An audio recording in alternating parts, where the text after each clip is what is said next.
دورہ قرآن میں 15واں پارہ سبحان الذی، اور سب سے پہلے سورۃ الاسراء کو سٹارٹ کریں گے۔ الحمدللہ والصلاة والسلام علی رسولہ وعلی آلہ واصحابہ اجمعین۔ اعوذ باللہ من الشیطان الرجیم، بسم اللہ الرحمن الرحیم۔ سورۃ الاسراء کو سورہ بنی اسرائیل بھی کہتے ہیں، اور اس کی اہمیت میں بات یہ ہے کہ نبی کریم صلی اللہ علیہ وسلم ہر رات کو بنی اسرائیل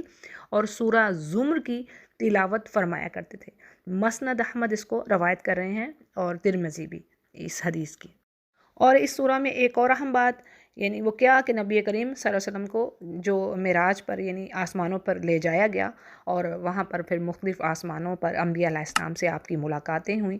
اور وہیں پر اللہ سبحانہ تعالیٰ نے وحی کے ذریعے آپ کو نمازیں عطا کی۔ تو جی ہم شروع کرتے ہیں، پڑھتے جاتے ہیں، آگے پتہ چلتا جائے گا انشاءاللہ۔ تو پہلی آیت میں ہی یہ بات کہہ دی گئی کہ پاک ہے وہ ذات جو اپنے بندے کو راتوں رات ہی مسجد حرام سے مسجد اقصیٰ تک لے گیا، جس کے آس پاس ہم نے برکت دے رکھی ہے۔ سبحانہ کا جو مصدر ہے نا، یعنی جو اس کے روٹ ورڈز ہیں وہ سابہہ سے آ رہے ہیں، یعنی مطلب کیا ہے کہ وہ ہستی ہر نقص سے، ہر عیب سے پاک ہے، اور اس کے مثل کوئی دوسری ذات نہیں ہے، اس کے جیسا کوئی ہے ہی نہیں۔ اور وہ چیز جو لوگوں کے نزدیک ظاہری اسباب مانگ رہی ہے، اللہ کے لیے وہ کام کرنا مشکل نہیں ہے، یعنی وہ ہر چیز پر قادر ہے، وہ اس کائنات کو بنانے والا ہے۔ ہماری تو سوچیں اس تک جا ہی نہیں سکتی کہ وہ ہستی کیسی ہے۔ کتنے کتنے بڑے سیارے ستارے پڑھتے ہیں نا، ان کا جو حجم ہے، جو ان کا ویٹ ہے، جو ان کا والیوم ہے، زمین سے کئی کئی گنا بڑے ہیں۔ سبحان اللہ، یعنی ہم تو سوچ ہی نہیں سکتے، اور انسان پڑھا کن چیزوں میں ہوا ہے کہ ساری کی ساری کبریائی تو اسی ذات کے لیے۔ اچھا جی، یہ جو لفظ ہے نا اسرا، اس کے معنی ہے رات کو لے جانا، ٹھیک ہے، اور لیلن یعنی رات کا کچھ حصہ، ٹھیک ہے، ساری رات بھی نہیں، یعنی رات کا ایک حصہ یا تھوڑے حصے کو بھی لیلن سے تعبیر کرتے ہیں۔ تو مطلب کیا ہے کہ اللہ سبحانہ تعالیٰ نے اپنے نبی کو 40 راتوں کا یہ دور دراز کا سفر پوری رات بھی نہیں بلکہ رات کے ایک تھوڑے حصے میں طے کروا دیا۔ تو یہ نبی کریم صلی اللہ علیہ وسلم کا ایک بہت بڑا معجزہ تھا۔ اور اقصیٰ دور کو کہتے ہیں، یعنی بیت المقدس جو ہے فلسطین میں واقع ہے، اور مکے سے القدس تک کا جو ڈسٹینس ہے وہ 40 ڈیز کا بنتا ہے، 40 دن کا۔ تو اللہ سبحانہ تعالیٰ نے رات کے کچھ حصے میں ہی وہ ڈسٹینس طے کروا دیا۔ آیت کے اگلے حصے میں یہ جو بات آ رہی ہے لِنُرِيَهُ مِنْ آیَاتِنَا، تاکہ ہم اپنی نشانیاں دکھائیں ان کو، اور بے شک وہ سننے والا اور دیکھنے والا ہے۔ اب یہاں پر جو اللہ فرما رہے ہیں کہ تاکہ ہم ان کو اپنی نشانیاں دکھاتے، یعنی نبی کریم صلی اللہ علیہ وسلم کو، تو اب یہ نشانیاں کون سی؟ بہت بڑی نشانی یہ بھی کہ یہ جو سفر تھا یہ ایک معجزہ تھا، یعنی رات کے چھوٹے حصے میں ہی اتنا ڈسٹینس طے ہو گیا۔ پھر آپ صلی اللہ علیہ وسلم کا آسمانوں پر جانا اور مختلف انبیاء سے وہاں ملاقات کرنا، اور اسی طرح عرش سے جو نیچے 7ویں آسمان پر اللہ تعالیٰ نے وحی کے ذریعے سے آپ کو نماز کا تحفہ دیا، اور تمام تفاصیل ہمیں صحیح احادیث میں ملتی ہیں۔ اسی طرح صحابہ اور تابعین سے لے کر آج تک امت کے تمام علماء اور فقہا اس بات کے قائل ہیں کہ یہ معراج کا جو یعنی یہ جو واقعہ ہوا یہ حالت بیداری میں ہوا، یعنی ایسی چیز نہیں تھی، کوئی خواب تھا یا کوئی روحانی سیر تھی، ایسا بالکل نہیں تھا، بلکہ آپ کے پورے ہوش و حواس میں آپ کو یہ معجزات دکھائے گئے۔ اچھا جی، معراج کے 2 حصے ہیں اکارڈنگ ٹو تفسیر۔ پہلا حصہ اسراء کہلاتا ہے، جس کا یہاں پر ذکر آ رہا ہے یعنی سورۃ الاسراء میں، کہ آپ کو مسجد حرام سے مسجد اقصیٰ تک لے جایا گیا۔ اب دوسرا جو حصہ اس کو معراج کہا جاتا ہے، اور اس کا کچھ جو تذکرہ ہے وہ سورہ نجم میں بھی ہمیں ملتا ہے، سورہ نجم کی بگننگ میں ہی آپ کو تفصیل مل جاتی ہے۔ اور معراج کا معنی سیڑھی کے ہیں، اور نبی کریم صلی اللہ علیہ وسلم کی زبان سے نکلے ہوئے یہ الفاظ ہیں کہ مجھے آسمان پر لے جایا یا چڑھایا گیا۔ عُرِجَ بِی إِلَى السَّمَاءِ۔ اب یہاں پر میں زیادہ ڈیٹیل نہیں رکھ سکتی کیونکہ دورہ قرآن ہے، تو اس کو ذرا میں مختصر ہی آپ کے آگے میں نے بات رکھ دی ہے، اور امید ہے کہ انشاءاللہ آپ کو بات سمجھ آ گئی ہوگی۔ اگلی آیت کو ہم دیکھتے ہیں۔ اللہ فرماتے ہیں کہ بے شک ہم نے موسیٰ علیہ السلام کو کتاب دی، اور ہم نے ان کو ہدایت بنایا بنی اسرائیل کے لیے، تاکہ وہ میرے سوا کسی اور کو اپنا کارساز نہ بنائیں، یعنی اپنا ولی، اپنا الہ نہ بنائیں، شرک نہ کریں اللہ کے ساتھ۔ اسی لیے اللہ تعالیٰ نے ان کی گائیڈنس کے لیے موسیٰ علیہ السلام کو بھیجا۔ اگلی آیت میں بات کا رخ نوح علیہ السلام کی طرف موڑا جا رہا ہے کہ یعنی بنی اسرائیل سے کہا جا رہا ہے کہ تم ان لوگوں کی اولاد ہو جنہیں ہم نے نوح کے ساتھ سوار کیا، یعنی نوح علیہ السلام تو بڑا ہی شکر گزار بندہ تھا۔ تم بھی اپنے باپ کی طرح شکر گزاری کا راستہ اختیار کرو، اور محمد صلی اللہ علیہ وسلم کو یعنی جنہیں ہم نے رسول بنا کر بھیجا ہے، ان کا انکار مت کرو۔ پھر جی اگلی آیت میں اشارہ ہے اس ذلت اور تباہی کی طرف جو بنی اسرائیل پر آئی، یعنی حضرت مسیح سے تقریباً 600 سال پہلے یہودیوں پر یروشلم میں بخت نصر کے ہاتھوں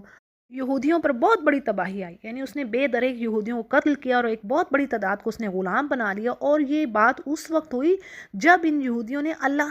کے نبی کو قتل کیا یا پھر کسی اور نبی کو قید کیا۔ اور یہ بات سورۃ البقرہ میں پڑھی نا ہم نے کہ اللہ کیا فرماتے ہیں کہ یہ ناحق نبیوں کو قتل کرتے تھے، تو یہ سلسلہ ہوا، تو اس کے بعد پھر اس طرح اللہ نے ان کی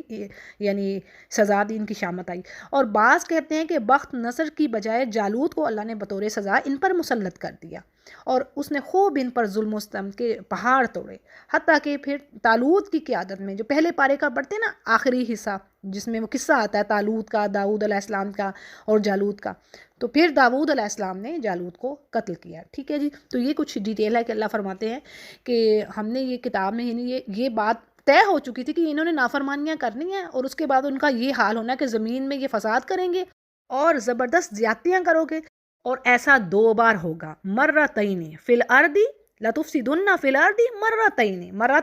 2 بار، ٹھیک ہے نا، کہ 2 بار ایسا ہوگا، تم زیادتیاں کرو گے، نافرمانیاں کرو گے، پھر تم پر عذاب اللہ مسلط کرے گا، پھر اللہ تمہیں عروج دے دے گا، یعنی پھر وہ سیدھے ہو گئے۔ دیکھیں نا داؤد علیہ السلام جب آ گئے تو داؤد علیہ السلام کے بعد ان کے بیٹے سلیمان علیہ السلام، پھر وہ ان کے پیک کا دور تھا، یعنی پیک پر تھی ان کی جو عروج تھا اس قوم کے، کہ دنیا جہان کے اللہ تعالیٰ نے ان کو دولت دی، خوشحالی سب کچھ تھا، ٹھیک ہے۔ اس کے بعد پھر جب وہ اپنے نیچے کو ڈکلائن کیے، پھر نیچے کو گرنا شروع ہوئے، تو پھر اسی طرح اللہ کی پکڑ آئی۔ اچھا جی، اللہ فرماتے ہیں کہ ان دونوں وعدوں میں سے پہلے کے آتے ہی ہم نے تمہارے مقابلے پر ایسے بندے بھیج دیے جو بڑے ہی لڑاکے تھے، یعنی جنگجو تھے، وہ تمہارے گھروں کے اندر تک پھیل گئے، اور اللہ کا یہ وعدہ پورا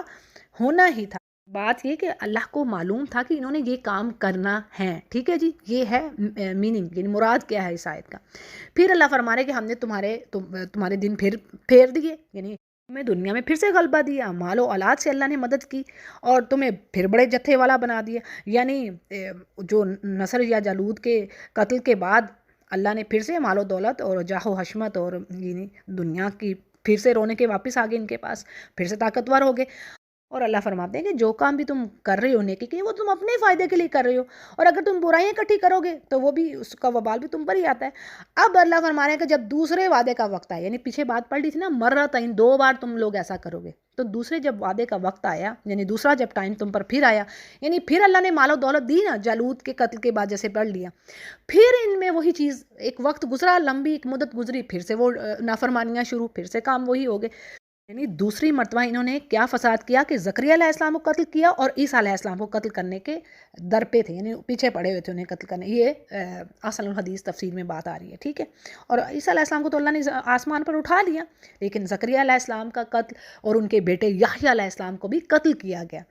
اچھا، پھر کیا تھا، اللہ فرماتے ہیں کہ اللہ نے ایسے بندے ان پر مسلط کر دیے جنہوں نے ان کے چہروں کو بگاڑ کر رکھ دیا، اور مسجد میں گھس گئے، یعنی جو بیت المقدس تھا اس میں گھسے۔ اب یہ کون تھا؟ تفسیر میں بات آ رہی ہے کہ رومی بادشاہ ٹیٹس کو اللہ نے ان پر مسلط کر دیا، اور اس نے یروشلم پر حملہ کر کے ان کا حشر نشر کر کے رکھ دیا، اور بہت سے کو قیدی بنا لیا، ان کے مال لوٹ لیے، مذہبی صحیفوں کو اس نے پامال کیا، رونڈ ڈالا، بیت المقدس اور ہیکل سلیمانی کو اس نے تباہ کر دیا، اور انہیں ہمیشہ کے لیے بیت المقدس سے جلا وطن کر دیا، نکال دیا وہاں سے، یعنی یہ اس قدر ذلت اور رسوائی کی بات تھی۔ یعنی جو آیت میں بات آئی نا کہ جس چیز پر بھی انہوں نے قابو پایا اس کو توڑ پھوڑ کر رکھ دیا، جڑ سے اکھاڑ دیا۔ تو اللہ فرما رہے ہیں کہ امید ہے کہ تمہارا رب پھر تم پر رحم کرے، ہاں اگر تم وہی کام کرنے لگو تو پھر ہم دوبارہ یعنی پھر تمہارے ساتھ ایسی ہی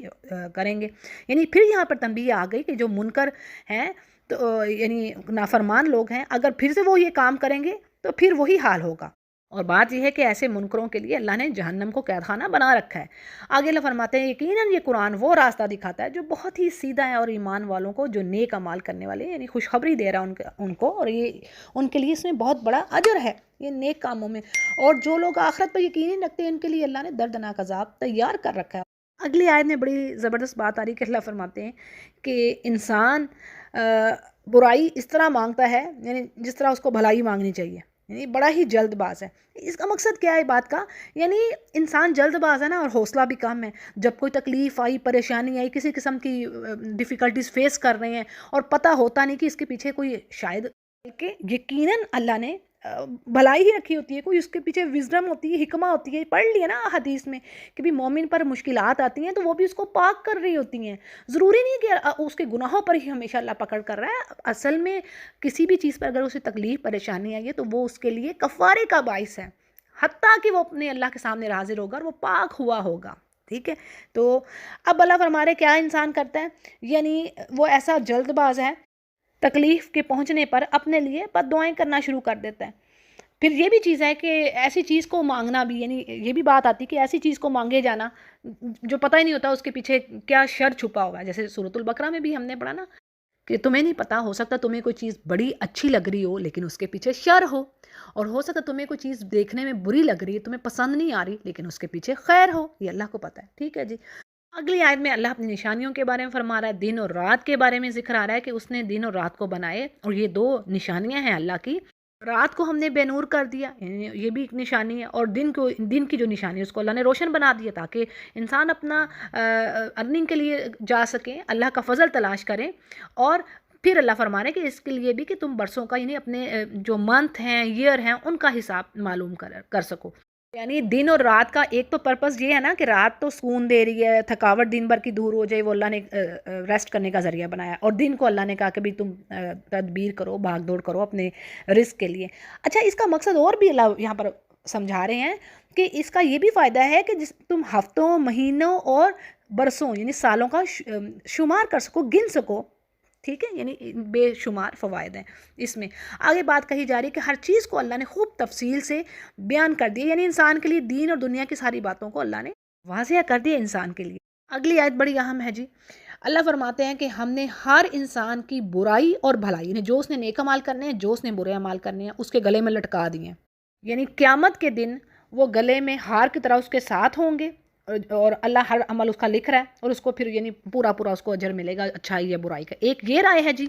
پھر اس طرح امام شوکانی ہے نا، جو وہ یہ بات کہہ رہے ہیں کہ انسان کی قسمت اس سے آ رہا ہے، طائر سے مراد. دیکھیں یہ بھی اوتھینٹک حدیث ہے کہ جب بچہ ماں کے پیٹ میں ہی ہوتا ہے، 40 دن گزرنے کے بعد فرشتہ آتا ہے، وہ اس میں روح پھونکتا ہے، اس کی ساری قسمت لکھ کر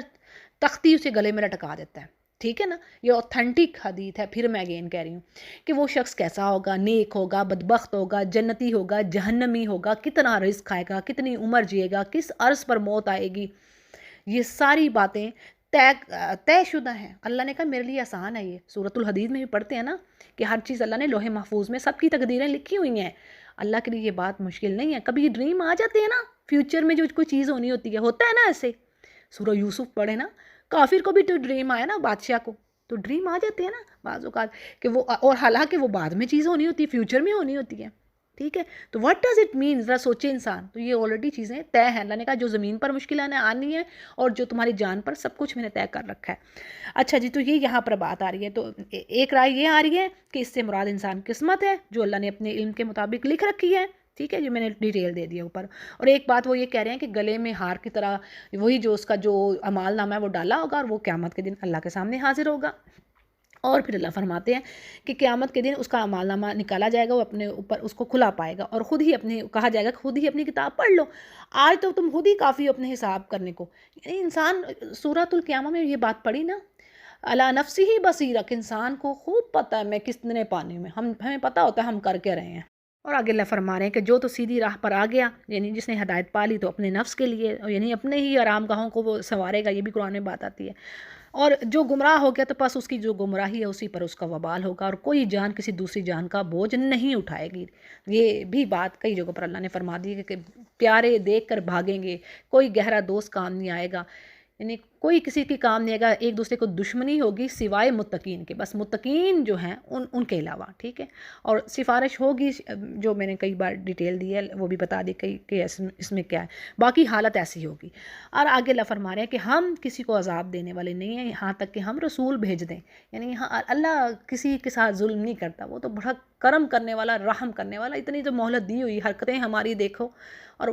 اللہ ڈھیل ہی دیے جا رہے ہیں. اچھا جی. اور پھر بھی کسی کافر بستی کو بھی ہلاک نہیں کرتا جب تک کہ رسول نہ آئے. ٹھیک ہے نا. یہ بات اللہ نے کئی جگہوں پر کہہ دی۔ آگے اللہ فرماتے ہیں ہم جب کسی بستی کے، یہ بڑی اہم بات ہے جی، بڑی اہم،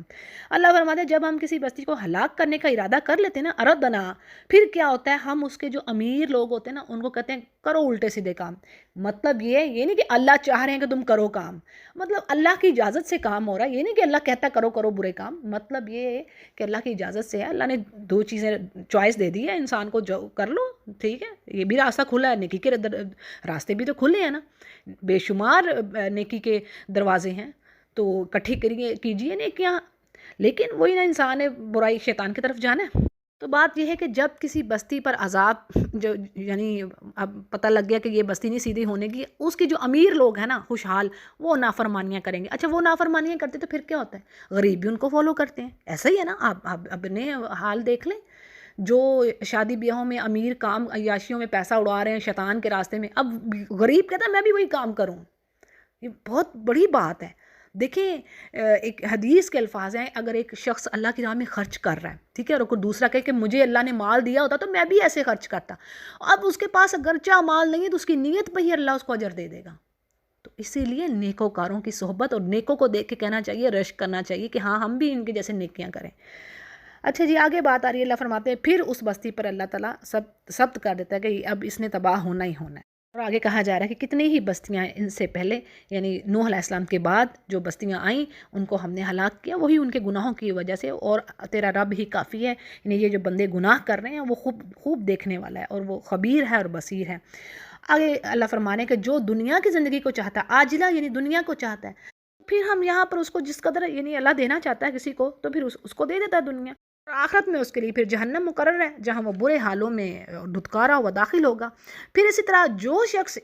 آخرت کو چاہتا ہے اور وہ اس کے لیے ایفرٹ بھی کرتا ہے، صحیح بھی کر رہا ہے، اور وہ ایمان والا بھی ہے، تو پس اللہ فرماتے ہیں یہی وہ لوگ ہیں جن کی کوششیں اللہ قبول کرے گا، یعنی قدر کرے گا ان کی کوششوں کی، اور ہم ہر ایک کو یعنی اللہ یہاں پر مفہوم آ رہا ہے کہ ہم ہر ایک کو دنیا کا رزق اور اس کی آسائشیں بلا تفریق یعنی اللہ فرق نہیں کر رہے، مومن اور کافر میں سب کو رزق مل رہا ہے، سب کو سہولتیں آسائشیں دنیا کی مل رہی ہیں ٹھیک ہے، اللہ کی رحمت رکی نہیں ہے۔ لیکن ایک بات اللہ فرما رہا ہے کہ دیکھیے انظر یعنی کس طرح ہم نے فضیلت یعنی ڈویژن کر رکھی ہے، بعض کو بعض کے اوپر کر دیا ہے، یعنی بعض کو اللہ نے دنیا زیادہ دے رکھی ہے، بعض کو کم دے رکھی ہے، لیکن یہ اس کی وزڈم کے تحت ہے، حکمہ کے تحت، اللہ کو خوب پتہ ہے کہ اس کو میں نے کس طرح دینا ہے، اور کوئی کتنی چیزوں کا ہی یعنی ڈیزرو کرتا ہے، یعنی کسی کو کسی پر پریفر کر دیے، کسی کو زیادہ حسن مال دولت کچھ بھی آپ کہہ لیں۔ اچھا یہ دنیا میں ہے تو اللہ فرما رہے ہیں آخرت میں بھی ایسا ہی ہوگا، آخرت میں بھی درجات ہیں، گریڈز ہیں، کوئی کم درجے والا ہوگا، کوئی ہائر گریڈ والا ہوگا ٹھیک ہے، آخرت میں اللہ فرما رہے ہیں اس سے بھی زیادہ یعنی فضیلت کے اعتبار سے اس سے بھی بڑی ہے۔ اچھا جی آگے پھر انسان سے کہا جا رہا ہے کہ تو اللہ کے ساتھ الہ نہ کسی کو بنا، نہیں تو بےکس اور برے حالوں میں ہو کر بیٹھا رہے گا۔ اچھا جی اگلی آیت بڑی اہم ہے، بلکہ آیات کہ اللہ فرماتے ہیں کہ اللہ نے فیصلہ کر رہی ہے، یعنی یہ ڈیسائیڈ ہوگی، یہ بات طے شدہ ہے کہ اللہ کی عبادت کے ساتھ کسی اور کی عبادت نہ ہوگی، اور ماں باپ کے ساتھ احسان کرنا۔ یہ سورہ نساء میں بھی سیم ایسے آئی یہ بات، اللہ جب کہا نا کہ میرے ساتھ شرک نہ کرنا ٹھیک ہے، ساتھ ہی بات اللہ نے والدین کی کہہ دی، سبحان اللہ، بہت بڑا ریوارڈ ہے یہ پیرنٹس کے لیے، بہت بڑی بات ہے، کتنا حق ہے پیرنٹس کا، سب سے پہلا یعنی اللہ رسول کے بعد ماں باپ کا بہت بڑا حق ہے، انسان دے نہیں سکتا۔ ماں کا تو آپ کو پتہ 3 بار جو حدیث میں آ رہا ہے، اور چوتھی بار جو باپ کا، اور باپ کو کہا گیا نا وہ جنت کا دروازہ ہے، تو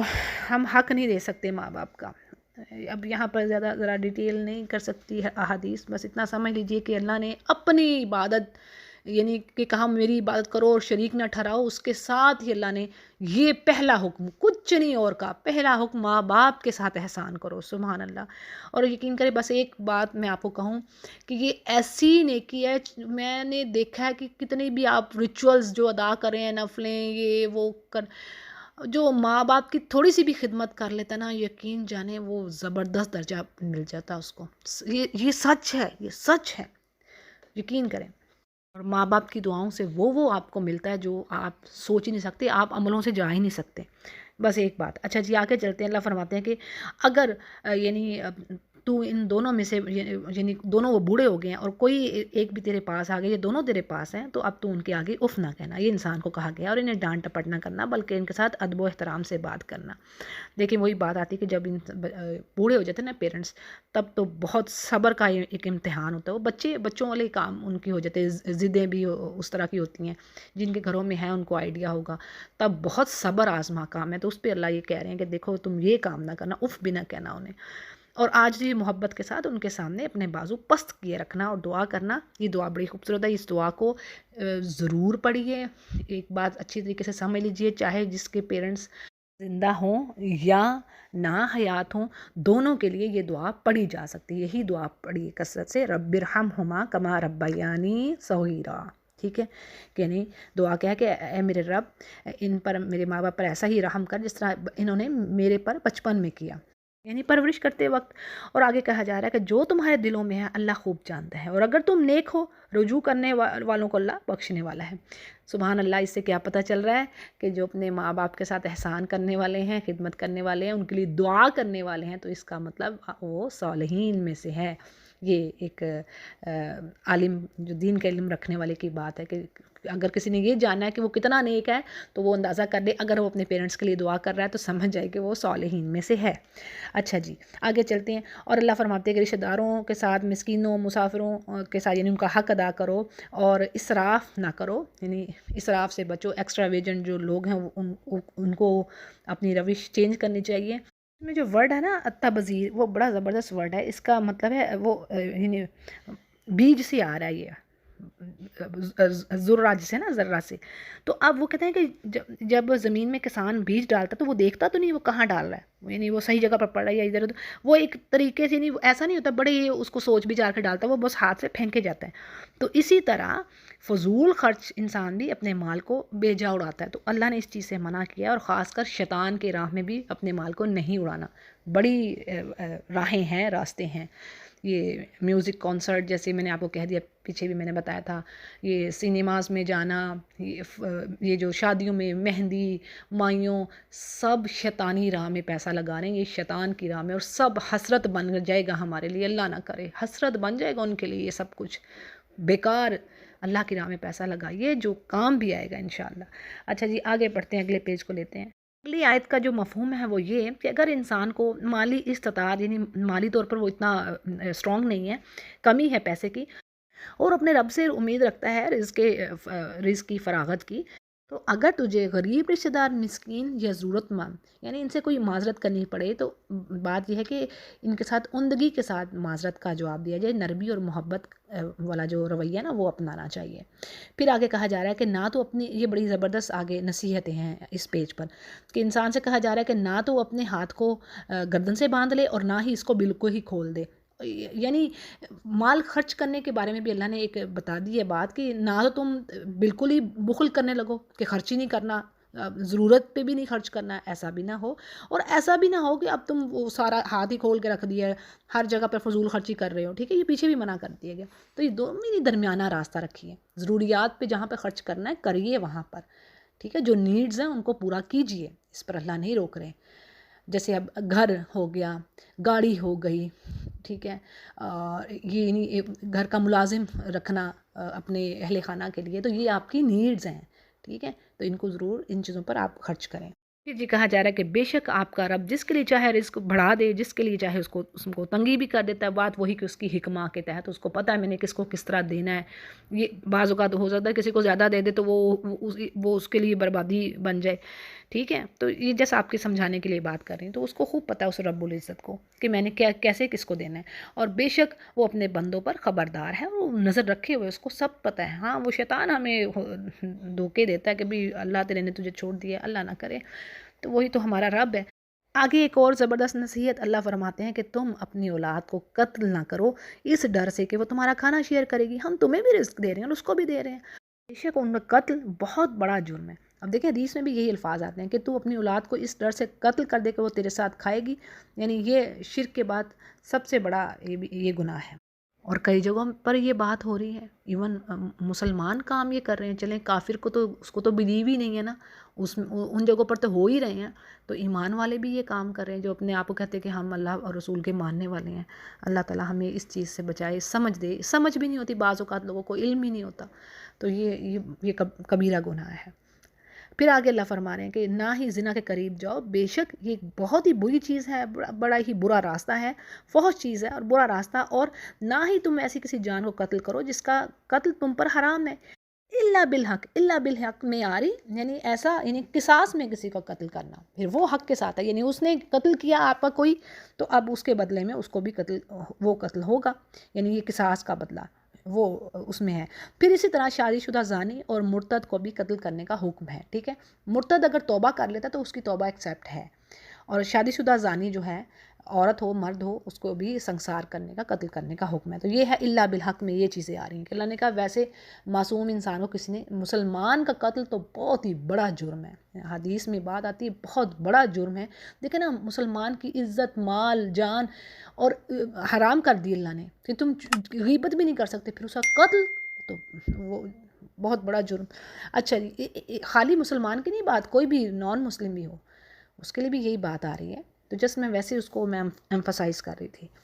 اللہ فرماتے ہیں کہ جو شخص مظلوم ہونے کی صورت میں یہ جو مارا گیا، اب اس کے وارث جو ہے نا، اللہ نے ان کو طاقت دے دی، یعنی وہ کر سکتے ہیں، اختیار دے دیا اس کے وارثوں کو، جس نے زیادتی کی ہے اس سے وہ اسی طرح بدلہ لیں، اور ہاں اس بدلہ لینے میں پھر وہ زیادتی نہ کریں۔ بے شک یعنی مقتول کے وارثوں کو اللہ نے یہ طاقت دے دی، مدد کر دی اس بات پر۔ آگے کہا جا رہا ہے کہ یتیم کے مال کے قریب بھی نہ جاؤ، سوائے وہ یعنی بہترین طریقے کے، اچھے طریقے سے اس کے، یعنی سورہ نساء میں بھی یہ کہہ دیا کہ اس کے مال سے اگر تو کوئی غنی ہے تو اللہ نے کہا تم نہ ہی کھاؤ، پھر یعنی تم اس کو خود سے پال دو، پوس دو، وہ تو بہت اچھا ہے۔ تو اگر وہ فقیر ہے کوئی، لیکن اس کے پاس کوئی یتیم بچہ آ گیا، اس کی پرورش کرنی ہے اور اس کے بچے کے پاس مال بھی ہے، تو اب جو فقیر ہے وہ خود افورڈ نہیں کر سکتا، تو وہ اس کے مال سے طریقے سے، معروف طریقے سے کھائے، یہ نہیں کہ ہڑپ کر جائے جلدی جلدی اس کا مال کہ یہ جوان ہو کے مال لے لے گا۔ تو یہ ساری، یہ بڑی احتیاط ہے یتیم کے بارے میں، کیونکہ اللہ نے فرما دیا سورہ نساء میں جو ظلماً مال کھائیں گے یتیموں کا وہ پیٹ میں آگ ڈال رہے ہیں، اللہ معاف کرے، اتنی احادیث ہیں یہاں پر تو اب ٹائم نہیں ہے، کہ سب سے بہترین گھرانہ آپ صلی اللہ علیہ وسلم نے فرمایا وہ جس میں یتیم کے ساتھ اچھا سلوک ہو رہا ہے، سب سے بدترین گھرانہ جس میں ایک یتیم کے ساتھ برا سلوک ہو، ٹھیک ہے جی۔ تو یہ ایک دو باتیں بس میں نے آپ کے آگے رکھی ہیں، تو اللہ فرما رہا ہے یتیم کے مال کے پاس بھی نہ جانا، یعنی جو اچھا طریقہ ہے اسی طریقے سے، اور یہاں تک کہ وہ اپنی بلوغت کو پہنچے، اچھا پھر اس کے مال کو اس کو دو، اور پھر گواہ بھی کر لو، یہ سورہ نساء میں بھی کہہ دیا ہے کہ گواہ بھی کر لو جب اس کا مال تم اس کو دینے لگے ہو۔ پھر آگے جی ہے اور وعدے پورے کرو، یعنی جو تم بات کر لیتے ہو، اب ایگریمنٹ کر لیتے ہو، اس کو پورا کرو، اور اس کے بارے میں پوچھا جائے گا، یعنی سوال ہوگا۔ عہد سے مراد، یعنی جو وعدہ ہے نا، عہد سے مراد دو طرح کے، ایک جو اللہ اور اس کے بندے کے درمیان ہے، میثاق، ٹھیک ہے، اور ایک جو انسان ایک دوسرے انسان سے کرتا ہے، ٹھیک ہے، تو اللہ فرما رہے یعنی ان کو پورا کرو، اس کے بارے میں پوچھا جائے گا، اور جب تم تولنے لگو، وہی ناپنے لگو، تولنے لگو، تو پورا بھر کر تولو، صحیح طریقے سے تولو، یہی بہتر بات ہے، اور انجام کے لحاظ سے بھی یہ اچھی ہے، اور جس بات کی تجھے خبر نہ ہو اس کے پیچھے مت پڑو، یعنی یہاں پر ہمیں بتا دیا خام میں بدگمانیاں، لوگوں کی ٹو کرتے رہنا، یہ کیا کام ہو رہا ہے، پتہ نہیں اس نے ایسے کر لیا، کیونکہ بدگمانی بھی گناہ ہے۔ کیسے پتہ چلتا ہے؟ سورۃ الحجرات میں آیت آتی ہے، اللہ فرما رہے ہیں نا کہ یا ایھا الذین آمنوا اجتنبوا کثیرا من الظن ان بعض الظن اثم، ٹھیک ہے نا، یعنی بہت زیادہ گمان کرنے سے بچو، یعنی یہ جو بدگمانیاں ہیں نا یہ بھی گناہ ہیں، اسم کہا گیا، گناہ۔ پھر آگے کہا جا رہا ہے کہ کان اور آنکھ اور دل ان کی بھی پوچھ ہوگی، یعنی جس چیز کے تم پیچھے خام میں پڑ رہے ہو، تمہارا کوئی اس سے تعلق نہیں ہے، تو کان سے پوچھا جائے گا کہ سوال ہوگا کہ اس نے کیا سنا تھا، آنکھ سے پوچھا جائے گا کہ اس نے کیا دیکھا تھا، اور دل سے سوال ہوگا کہ اس نے کیا جانا، ٹھیک ہے۔ تو یہ اسی لیے، اور قیامت کے دن وہ یہ بھی بات آتی ہے نا کہ عذاب بولیں گے، یعنی مجرموں کے منہوں پر، لپس پر مہر لگ جائے گی، سیلڈ اپ ہو جائیں گے، پھر ان کے باڈی پارٹس، ہاتھ، پیر، کھالیں بولیں گے، پڑھا تھا نا یہ سورہ فصلت میں، پھر سورہ حامیم سجدہ میں ہے، ٹھیک ہے۔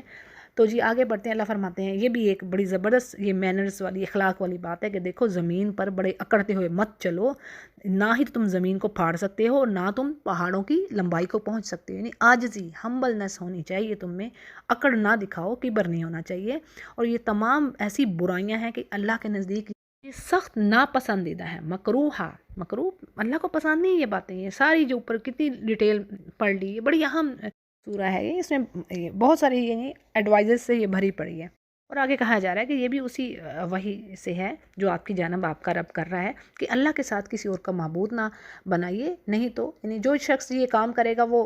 خود ہی یعنی ملامت کرے گا اپنے اوپر، اور رد کر کے اللہ اس کو دوزخ میں ڈال دے گا۔ اور اللہ فرماتے ہیں اب یہاں پر کافروں سے کہ کیا بیٹوں کے لیے تمہارے رب نے تمہیں چھانٹ دیا تھا، یعنی تم نے اپنے لیے تو بیٹے بنا دیے اور اللہ کے لیے فرشتوں کو لڑکیاں بنا دی، یعنی اس میں کوئی شک نہیں ہے، اتنی بڑی بات تم منہ سے نکال رہے۔ سورہ مریم میں پڑھا تھا نا کہ اللہ نے فرمایا یہ جو بات کہتے ہیں کہ رحمان اولاد رکھتا ہے، زمین شک ہو جائے، پہاڑ ریزہ ریزہ ہو جائیں، جو ہی بات کہہ رہے ہیں آسمان پھٹ پڑے کہ اولاد رکھتا ہے رحمان، تو یہی بات تقریباً یہاں پر آ رہی ہے کہ اتنی بڑی بات تم کر رہے ہو، اپنے لیے بیٹے اور اللہ کے لیے بیٹیاں، فرشتوں کو بیٹیاں بنا دی، یہ مشرکین کا عقیدہ تھا۔ تو اللہ فرماتے ہیں ہم نے اس قرآن کو ہر طرح سے بیان کیا، یعنی مثالیں دے دے کر پھیر پھیر کر کے لوگوں کو سمجھ آ جائے، لیکن جو کافر ہے نا اس کی تو نفرت ہی اس سے بڑھتی ہے۔ اگلی آیت میں بات کہی جا رہی ہے کہ اے نبی ان سے کہیے کہ اگر اللہ کے ساتھ اور الہ ہوتے تو یہ لوگ ضرور کہتے کہ اب تک مالک عرش کی طرف راہ نکال لیتے، یعنی اس کا معنی یہ ہے کہ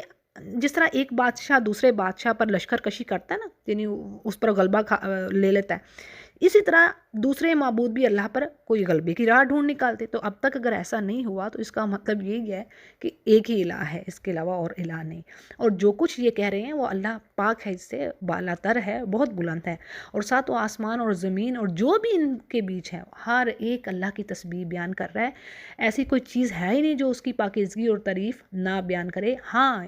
تمہیں شعور نہیں، انسانوں کو پتہ نہیں کہ وہ تسبیح کیسے کر رہے ہیں۔ سورہ نور میں پڑھ لی تھا نا، کُلٌّ قد علم صلاتہ و تسبیحہ، آیت نمبر 41، یعنی ہر ایک چیز جانتی ہے اس کی نماز پڑھنے کا طریقہ کیا ہے اور اس کی تسبیح کا، ان کو پتہ ہے، اللہ نے بتا دیا ہے، ہمیں انسان کو جو ہے نا اس کا شعور نہیں ہے۔ اور آگے اللہ فرما رہا ہے کہ اللہ بڑا بردبار اور بخشنے والا ہے۔ اور پھر نبی سے کہا جا رہا ہے کہ جب آپ قرآن پڑھتے ہیں تو ہم آپ کے اور ان لوگوں کے درمیان جو آخرت پر یقین نہیں رکھ رہے ایک ہم حجاب ڈال دیتے ہیں، یعنی جنہوں نے سمجھنا نہیں ہے ان کے کان تو بند ہیں، تو اب وہ ان سے وہ چیز اوجھل ہو جاتی ہے، ایک آڑ آ جاتی ہے ان کے کانوں پر، اور ان کے دلوں پر بھی اللہ نے پردے ڈال دیے ہیں، وہ اس کو سمجھ ہی نہیں پاتے، اور ان کے کانوں پر بھی بوجھ ہے۔ اور جب صرف اللہ ہی کا ذکر اس کی توحید کے ساتھ قرآن کرتا ہے تو وہ یعنی اگر خالی ایک اللہ کی بات ہوتی ہے تو پھر وہ پیٹھ پھیر کر بھاگ کھڑے ہوتے ہیں، کیونکہ انہوں نے ایک الہ کو تو ماننا ہی نہیں ہے، بات تو یہ ہے۔ اور اللہ فرماتے ہیں جس غرض سے یہ لوگ سنتے ہیں ان کی نیتوں سے بھی ہم خوب واقف ہیں، یعنی یہ آپ کی طرف کان لگائے ہوتے ہیں تو نیتیں کچھ اور ہوتی ہیں تب بھی، اور جب یہ مشورہ کرتے ہیں تب بھی اللہ کو خوب پتہ ہے۔ اور پھر ان کی جو سرگوشیاں آپس میں ہوتی کہ تم ایک ایسے شخص کو فالو کر رہے ہو جس پر جادو ہو گیا، سحر جاتا ہے، یعنی یہ سرگوشیاں اور باتیں کرتے وہی منافقین ہپوکریٹس، انہی کی باتیں ہو رہی ہیں۔ اور پھر کہا جا رہا ہے کہ نبی دیکھیں تو صحیح آپ کے لیے کیسی کیسی مثالیں بیان کرتے ہیں، یعنی کیا کیا آپ کو کہتے کہ جادوگر ہے، کاہن ہے، دیوانہ ہے، اور اللہ فرماتا ہے یہی بہک رہے ہیں، اب تو راہ پانا ان کے بس میں نہیں رہا، یعنی یہ جو حرکتیں کر رہے ہیں اب ان کے لیے ہدایت کی طرف آنا بڑا مشکل ہے۔ اور اب یہ کہتے کیا کہ جب ہم ہڈیاں اور مٹی ہو کر ریزہ ریزہ ہو جائیں گے تو کیا پھر سے ہم نہیں پیدا کیا جائے گا؟ تو یعنی یہ تو کافروں کی بات کئی جگہوں پر آئی ہے، تو اللہ فرماتے ہیں ان سے کہیے کہ تم پتھر بن جاؤ یا لوہا، دیکھیں بڑی زبردست بات آئی ہے کہ تم پتھر بن جاؤ یا لوہا، یا اس سے بھی کوئی سخت چیز بن جاؤ، وہ تمہیں لوٹا لے گا اسی چیز میں اور تم سے پھر پوچھے گا۔ اور پھر یہ اعتراض بھی کہ کون ہے ہمیں جو دوبارہ ہمارے پہلی پیدائش کی طرح لے آئے گا، تو اللہ فرما رہے ہیں کہ اللہ اس چیز پر قادر ہے، جس نے تمہیں پہلی بار پیدا کیا وہ دوبارہ بھی تمہیں لے آئے گا۔ اور پھر یہ نبی سے پوچھتے کہ اچھا وہ پھر وقت کب آئے گا، تو آپ ان سے کہیے نبی کہ کیا پتہ وہ قیامت قریب ہی آن لگی ہو، یعنی یہ بھی ٹھٹھے بازیاں کرنے کے لیے بلیو تھوڑا وہ کرتے تھے۔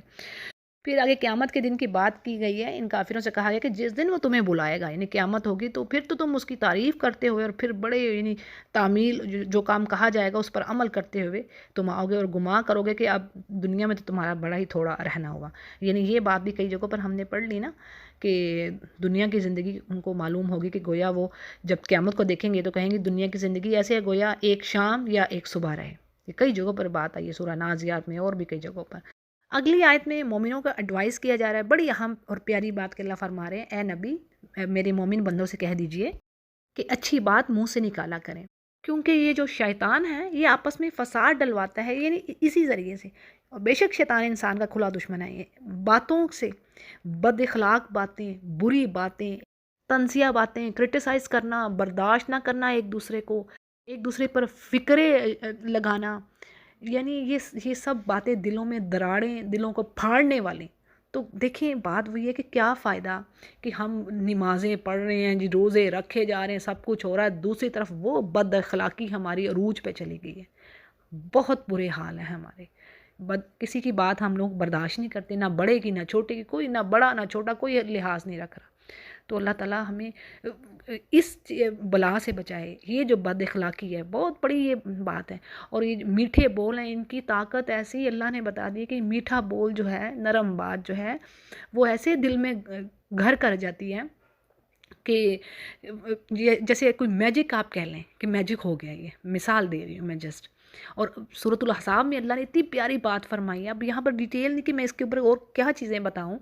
کہ اللہ فرماتے ہیں اگر تم صحیح سیدھی سچی بات کہتے ہو تو پھر تمہارے میں گناہ معاف کرتا ہوں، تمہارے اعمال کی اصلاح کرتا ہوں، یعنی تمہیں نیکی پر ڈال دیتا ہوں اور تمہیں مزید توفیق دیتا ہوں۔ سبحان اللہ، یہ ہے نرم بولنے کے، ایک دوسرے سے پیار محبت کے بولنے کے، یہی پیچھے رہ جانا ہے۔ میں کہتی ہوں اگر ہم ایک چیز یاد رکھیں نا، ہم بڑے برے ہیں، بڑے گنہگار ہیں، لیکن اگر ہم یہ سوچیں نا کبھی بیٹھ کر کے ہمارے مرنے کے بعد فلاں فلاں ہمارے لیے کیا سوچے گا، بالکل آنیسٹ ہو کے سوچیں، تو بس پھر ہمیں وہیں پتہ لگ جائے گا، پھر اپنے آپ میں چینج لانا ہے کہ اگر مرنے کے بعد کوئی ہمیں برے الفاظ میں یاد کر رہا ہے، اس کے پاس اچھی چیز نہیں ہے، تو کیا فائدہ ہماری، تو مطلب کیا دنیا میں کیا۔ تو ایسا ہونا چاہیے کہ ہمیں کوئی مرنے کے بعد اچھے الفاظ میں یاد کرے انشاءاللہ۔ تو اللہ تعالیٰ ہمیں اس پر، تو اتنی چیزیں ہیں، وہی بات ہے کہ میٹھا بول، نرم بول، اور ایک دوسرے میں یہ بات کرتے ہوئے آپس میں اچھے کلمات بولیں، اس سے محبت بڑھتی ہے، نفرتیں کم ہوتی ہیں، فساد ختم ہوتا ہے۔ یعنی کہ بعض اوقات بڑی بڑی بات ہوتی ہے اور لہجہ نرم ہوتا ہے تو وہ ایک انسان کو فیل نہیں ہوتی، اور بعض کا ہمارے جو لہجے اگر اچھے نہ ہوں تو ہم کوئی ہلکی سی بات کریں تو وہ لہجے کی وجہ سے دوسرے کو لگتی ہے جیسے پتہ نہیں اس نے ہمیں کیا تیر مار دیا۔ تو بہرحال ذرا میں سمپل کر کے آپ کو یہ بات سمجھا رہی ہوں۔ تو اللہ فرماتے ہیں یہ شیطان ہے، یہ پھاڑتا ہے تمہارے اندر، یہ جو دلوں کو بھی پھاڑ رہا ہے، یہ کام خراب کرنے والا ہے، یہ تمہارا کھلا دشمن ہے۔ پھر آگے اللہ فرما رہے ہیں کہ جس پر چاہے وہ اپنی رحمت کرے، جس پر چاہے عذاب دے۔ اس میں تفسیر میں بات آ رہی ہے کہ اگر یہ بات مشرکین سے ریلیٹڈ ہے تو پھر یہاں پر رحم کے معنی اسلام کی توفیق اللہ کسی دے دے گا کسی کو، اور عذاب سے یعنی وہ اس کو بچا لے گا۔ پھر اسی طرح اگر یہ ایڈریس مومنین کے ساتھ ہو رہا ہے، یعنی مومنین کو کہا جا رہا ہے، تو پھر رحم کے معنی ہوں گے کہ وہ کافروں سے تمہاری حفاظت کرے گا، اور عذاب کا مطلب ہے کہ کافروں کا مسلمانوں پر غلبہ ہونا۔ ٹھیک ہے جی۔ اور اللہ فرماتے ہیں کہ اے نبی آپ کو ہم نے ان پر وکیل بنا کر نہیں بھیجا، یعنی آپ کا کام ہے میسیج دینا، باقی اللہ کے ذمے ہے ان کی جو بھی چیزیں ہیں۔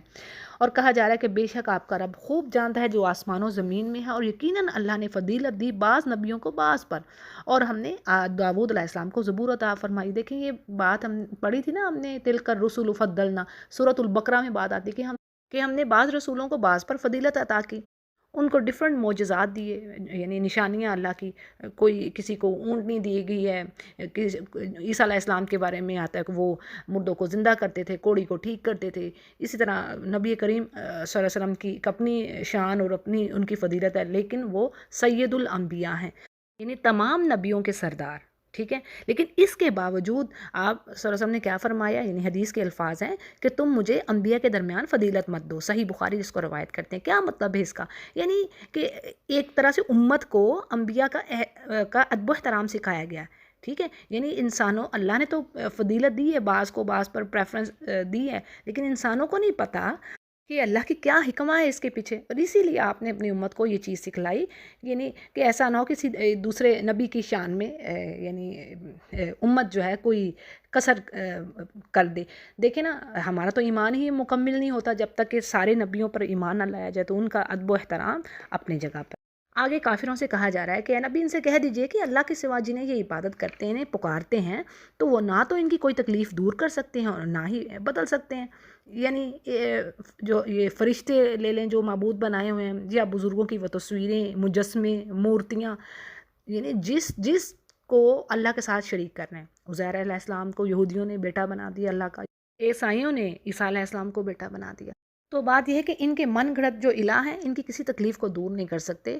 بلکہ بات تو یہ ہے کہ جن کو یہ پکار رہے ہیں وہ خود اپنے رب کے قریب ہونے کے لیے ایفرٹ کر رہے ہیں، ان میں سے یعنی کون زیادہ اس کے نزدیک ہو جائے اور اس سے اس کی رحمت کی امید رکھتے ہیں اور اس کے عذاب سے ڈرتے رہتے ہیں۔ اس آیت کی تفسیر میں عبداللہ بن مسعود رضی اللہ عنہ فرماتے ہیں کہ یہ آیت عرب کے ان لوگوں کے بارے میں نازل ہوئی جو جنات کی عبادت کرتے تھے۔ اب وہ جن تو خود مسلمان ہو گئے، لیکن جو ان کے پجاری تھے وہ اس بات سے بے خبر ہیں، ٹھیک ہے۔ یہ صحیح مسلم اس کو روایت کر رہے ہیں عبداللہ بن مسعود کی اس بات کو۔ آگے کہا جا رہا ہے کہ بے شک یہ جو تیرے رب کا عذاب ہے یہ ہے ہی ایسی چیز کہ اس سے ڈرنا ہی چاہیے۔ اور آگے کہا جا رہا ہے کہ نہیں ہے کوئی بستی یعنی کہ ہم نے انہیں ہلاک کیا قیامت سے پہلے یا پھر ان کو عذاب دیا یعنی شدید عذاب، اور یہ چیز طے ہو چکی تھی، یعنی کتاب میں لکھا جا چکا تھا لوح محفوظ میں کہ یہ اس بستی نے اس طرح کفر کرنا ہے اور انہوں نے یعنی ایمان نہیں لانا اور ان لوگوں نے ہلاک ہونا۔ وہی بات نا، تقدیر اللہ نے لکھ دی ہے، کس نے بدبخت ہونا ہے، کس نے خوش بخت ہونا ہے، جنت میں اور جہنم میں جانے والے کون ہیں۔ اگلی آیت کا مفہوم آپ کے آگے اس طرح رکھتی ہوں کہ اللہ فرما رہے ہیں کہ ہماری جو نشانیاں معجزات ہیں ان کو کوئی بھی روکنے والا نہیں، اگر اللہ نازل کرا تو اس کو کون روک سکتا ہے، اور تم سے پہلے بہت سے لوگ ان معجزات کو بھی جھٹلا چکے۔ اچھا جی، اس آیت کی تفسیر میں بات اس طرح ہے کہ کفار مکہ نے نبی کریم صلی اللہ علیہ وسلم سے مطالبہ کیا، یہ کہا انہیں کہ جو صفا کا پہاڑ ہے اس کو سونے کا بنا دیا جائے، یا پھر انہوں نے یہ کہا کہ مکے کے پہاڑ اپنی جگہ سے ہٹا دیں تاکہ ہم وہاں پر کاشتکاری کریں، یہ پہاڑ ہٹ جائیں گے تو زمین پلین ہو جائے گی۔ جس پر اللہ نے جبریل کے ذریعے سے یہ میسج بھیجا کہ ان کی جو ڈیمانڈز ہیں نا وہ ہم پوری کرنے کے لیے تیار ہیں، لیکن اگر اس کے بعد بھی وہ ایمان نہ لائے تو پھر ان کی ہلاکت یقینی ہے۔ پچھلی قوموں کے ساتھ بھی تو یہی نا، اللہ نے فرمایا کہ میری سنت نہیں بدلتی، جگہ جگہ قرآن کریم میں یہ بات کئی صورتوں میں آئی ہے، جیسے سورۃ الفتح کی آیت نمبر 23 میں اللہ فرما رہے ہیں سنت اللہ التی قد خلت من قبل، یعنی یہ ایسی سنت ہے جو پیچھے بھی ہوتی رہی ہے پچھلے لوگوں میں، اور ولن تجد لسنت اللہ تبدیلا، ہرگز آپ اللہ کے طریقہ کار کو بدلتا ہوا نہ پائیں گے۔ پیچھے بھی اللہ نے کہہ دیا تھا کہ اگر تم لوگ معجزات دیکھ کر یقین نہیں کرو گے پھر تو سمجھو ہلاکت آئی کھڑی ہے، یعنی معجزہ دکھا دیے تو اب اس پیچھے کیا رہ گیا۔ پھر اللہ فرما رہے ہیں کہ ان کافروں کو مہلت بھی نہیں دی جائے گی، تو آپ صلی اللہ علیہ وسلم نے اسی پھر بات کو پسند فرمایا کہ ان کا مطالبہ پورا ہی نہ کیا جائے تاکہ کہیں ایسا نہ ہو کہ یقیناً یہ ہلاک ہی ہو جائیں۔ اس واقعے کو جی مسند احمد روایت کر رہے ہیں اور یہ صحیح واقعہ ہے، ٹھیک ہے جی، صحیح اس کو یعنی روایت اس کی ہے۔ آگے کہا جا رہا ہے کہ اللہ فرماتے ہیں ہم نے سمودیوں کو، یعنی وہی بات چل رہی ہے نا معجزے کی، کہ ہم نے سمودیوں کو بھی معجزہ دیا، اونٹنی دی، لیکن انہوں نے اس پر ظلم کیا۔ اب ڈیٹیل تو پیچھے پڑا ہے نا کہ اس کے باوجود انہوں نے اس کی، حالانکہ ان کو فائدہ بھی وہ دے رہی تھی لیکن انہوں نے اس کی ہاتھ پاؤں کاٹے اور اس کو ہلاک کیا۔ اب اللہ فرماتے ہیں ہم تو لوگوں کو دھمکانے کے لیے بھیجتے ہیں، معجزات نشانات بھیجتے ہیں، لیکن انسان اس چیز سے غافل ہے۔ آگے نبی سے کہا جا رہا ہے کہ آپ یاد کریں جب